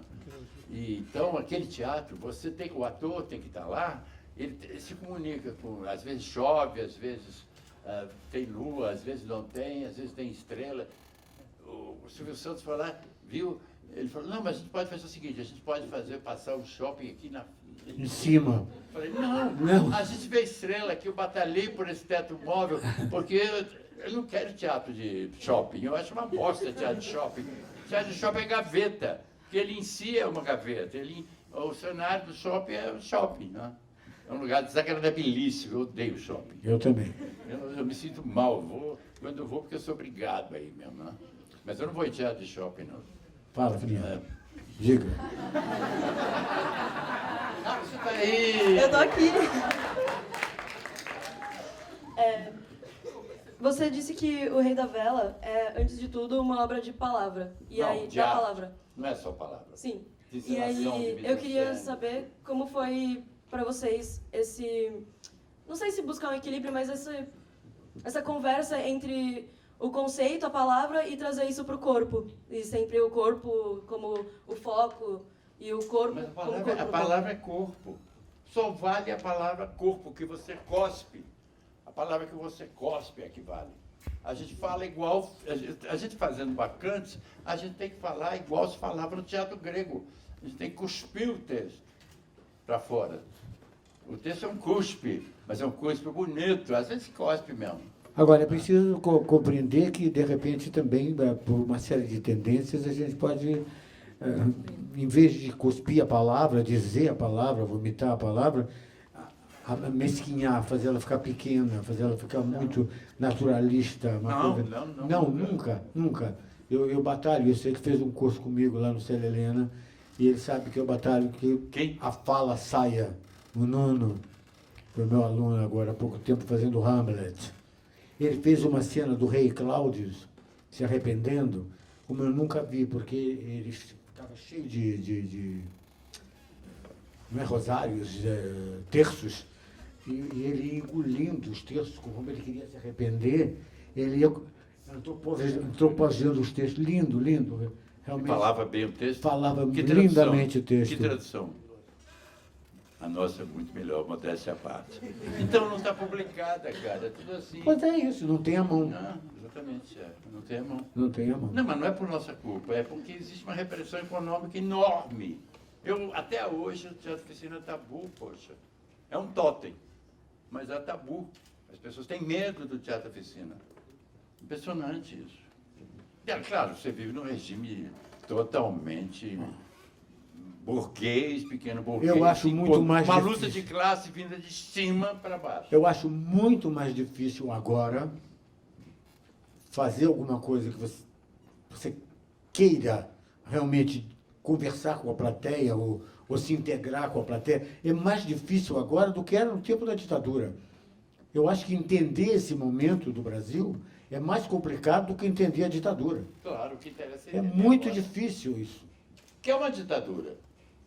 É uma ditadura econômica, mas é outra coisa. Não, mas é econômica, mas não é só econômica, é ideológica também. Política. É uma ditadura terrível, uma ditadura de merda. Não é de merda, eu gosto de merda. Pode falar, filhinha, vamos lá. Há um tempo atrás, muito tempo atrás, você respondeu uma pergunta numa entrevista. E aí eu queria que vocês dois respondessem ela aqui agora. Vocês acham que o teatro de hoje em dia é um teatro prostituído? Infelizmente, não. Não. Por que você diz prostituído? Oi? Por que você usa o termo prostituído? Um teatro que ele deixa de passar uma visão crítica e uma reflexão para o público e passa a ser entretenimento. Agora, eu acho que tem uma coisa importante que a gente tem que esclarecer aqui, que uma coisa que o Brecht batalhou muito, que é o crítico e o entretenimento. As coisas estão juntas. Crítico e o entretenimento. Não pode banir o entretenimento como prostituição. O entretenimento é fundamental. Não, a prostituição é fundamental. O teatro japonês era tudo baseado em putaria. Os atores brasileiros, essa geração, Dercy Gonçalves, Grande Otelo, etc., eles tinham carteirinha de puto, sei lá. Eu, felizmente, até hoje não tenho DRT. Quase não me apresento aqui, porque isso é uma burocracia doida. Porque que não é DRT meu, eu não vou tirar isso. E aí ele tinha, eu vou receber o dinheiro através dele. Ó, eu vou fazer o seguinte, tem uma pergunta agora, dele. Pedir DRT para os excelsos é um absurdo, né? Realmente. É uma loucura. Eu vou fazer a pergunta dele, acho que pode ser a última, né? Assim, aí vocês dois depois fazem um fecho que vocês quiserem. Opa! Faz um fecho e a gente encerra. Porque o Zé tem que encerrar, tá? Tá tudo bem? Desculpa, ainda tem um óleo. Não peça desculpa. Eu tropecei nele, eu tenho que pedir desculpa. Não, eu não peço desculpa.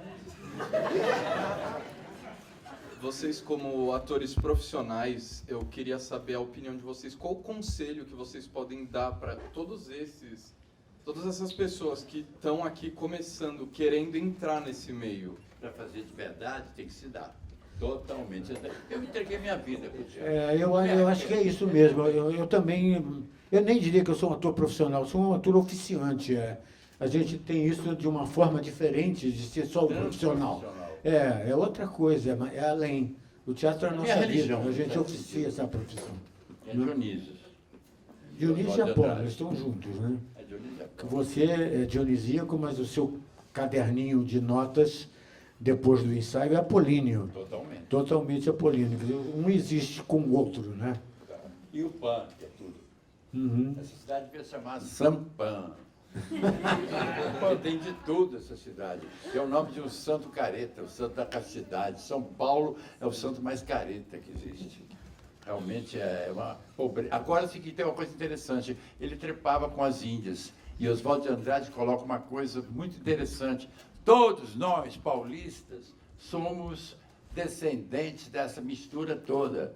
Quer queira ou não, quer ache ruim ou não. São Paulo Porque com as ele teve índias? muitos filhos. Não, ele teve muitos filhos. Que Trocou bom. muito com as índias. Então, todo mundo aqui é mestiço, todo mundo é vira-lata. Não é? É Todo mundo bonito isso, jujuba. vira-lata é legal, é bem... Não, é a mesma coisa. O paulista de 400 anos. Oswaldo de Andrade disse Somos assim, jujubas. ele falava assim, 400 anos, no tempo dele era 400, agora é mais. De criação de porco. O que quer dizer isso? Que era uma burguesia agrícola que criava porco. O que quer dizer isso? Não quer dizer porra nenhuma. Agora, eu acho que respondendo a sua pergunta, o conselho é dar, se você quer, entra e se entrega. E não sai. E vai ser difícil, vai tomar porrada, vai pensar que não é possível, mas quando a gente quer, a gente sempre É uma encontra delícia. uma brecha, uma entrada. É uma delícia, faz bem à saúde. Você é obrigado a se preparar, você é obrigado a ver teu corpo, você é obrigado... Obrigado não, você tem o prazer de se preparar para estar em cena. É quase impossível para mim viver fora de cena. Aliás, eu vivo fora de cena e em cena também. Para mim, tudo é teatro. Esse público aqui, na frente, tal, esse lugar, é uma peça. Eu tenho a impressão que eu ensino a minha vida também. Às vezes, eu estou na minha casa e digo, eu não estou fazendo isso, realmente, estou fazendo um teatro. Não, quando eu estava fazendo teatro, eu fico deprimido. Quando eu não estou fazendo da minha Eu também. vida, quando eu acordo, eu estou perdido. Se eu não for um bom baseado e não tomo um Guaraná em pó e tomo vinho, que é o que eu posso, e não posso mais tomar as grandes viagens, porque meu coração não permite, mas aí eu me sinto em cena, a todo momento. Quer dizer, o que é sentir em cena? É percepção. Percepção do lugar, percepção do outro, percepção de tudo que tal. Eu não gosto de ficar assim na mesa. É a primeira vez que eu fiquei pregado aqui, talvez porque eu... Lá em Curitiba a gente ficou também pregado em cima. Ficou. A Curitiba foi um desastre. Curitiba é foda. Em Curitiba, em 1967, tinha um cara que era muito generoso com o teatro, pagou, deu 20 paus pra gente montar o Rei da Vela, contanto que a gente não fosse para Curitiba. Paulo Pimentel. Exatamente. E a gente, eu peguei dinheiro dele até para reconstruir a oficina. Foi lá com a Ita Lanandi, a gente era meio Bonnie and Clyde, então chegamos lá e tiramos dele um dinheiro para botar na reconstrução do Teatro Oficina. Foi. E ele deu. Deu. Mas depois ele não queria a fotografia dele no programa, ele não queria aparecer. Olha, é muito incrível. O teatro é uma coisa muito louca. A gente... Essa República de Curitiba não é de agora, ela vem já de algum tempo. Mas tem gente muito talentosa chegando de lá. Tem, claro. Tem. O Márcio Tadeu, tem gente que vem vindo aí, Felipe Hirsch. Não, é muito legal. Muito legal, muito Esse que não forte. se enquadra nessa caretice toda. Lá. Porque lá é o lugar que se lança os produtos brasileiros. Uhum. Né? Que é o careta de classe média, assim, universal. Se eles aceitarem, é sucesso em geral, né? É. Se o E a pessoal for companhia ver. brasileira, que é maravilhosa. É. Zé, se você quiser encerrar chamando para o espetáculo, não sei quando estreia, a Macumba Dia do 24 de Bafasca. junho. Ah, é isso mesmo, você falou. Dia de São João. São João, São João, acende a fogueira no meu coração. Canta isso que acende, ó. São João, São João, Acende a fogueira no meu coração. É, lindo. Foca, porque para o teatro é fundamental a fogueira. No coração, no corpo todo. O corpo está pegando fogo. Eu queria chamar vocês só para um espetáculo que eu venho fazendo, que é o Fim de Jogo, que eu fiz na minha casa, depois fiz no Cassino da Urca, no Rio, e agora eu vou fazer na Biblioteca Mário Andrade. Toda segunda-feira desse mês agora, que entra de junho, toda segunda-feira vai ter o Fim de Jogo. E eu acho que é gratuito, quem quiser aparecer vai me dar muito prazer. Que horário que é a peça? Que horário? Segunda-feira? Vai começar Não segunda-feira? sei, é toda segunda-feira, à Google, noite. Agora? Google, hein? Agora? Agora, mês de junho, toda segunda-feira. O Marcelo Drummond vai fazer o Paranoia do Piva. Que é muito legal. bonito também. Muito bom também. Vai fazer lá no Então estão convidados, fim de jogo. Tá? Paranoia. Macumba Antropófaga, vem aí, de São João. Vamos dar um super aplauso para os dois e a gente encerra. Obrigado.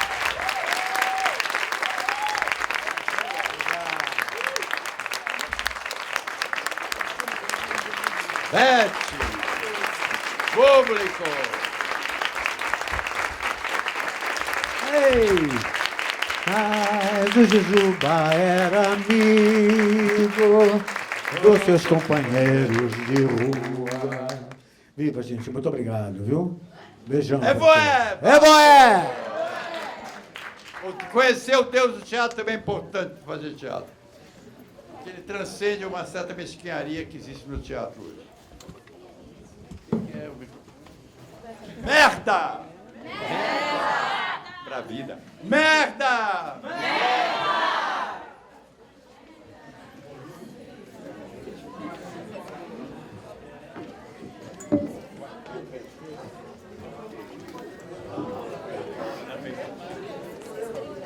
Vou dar um beijo no Boris. Não dá.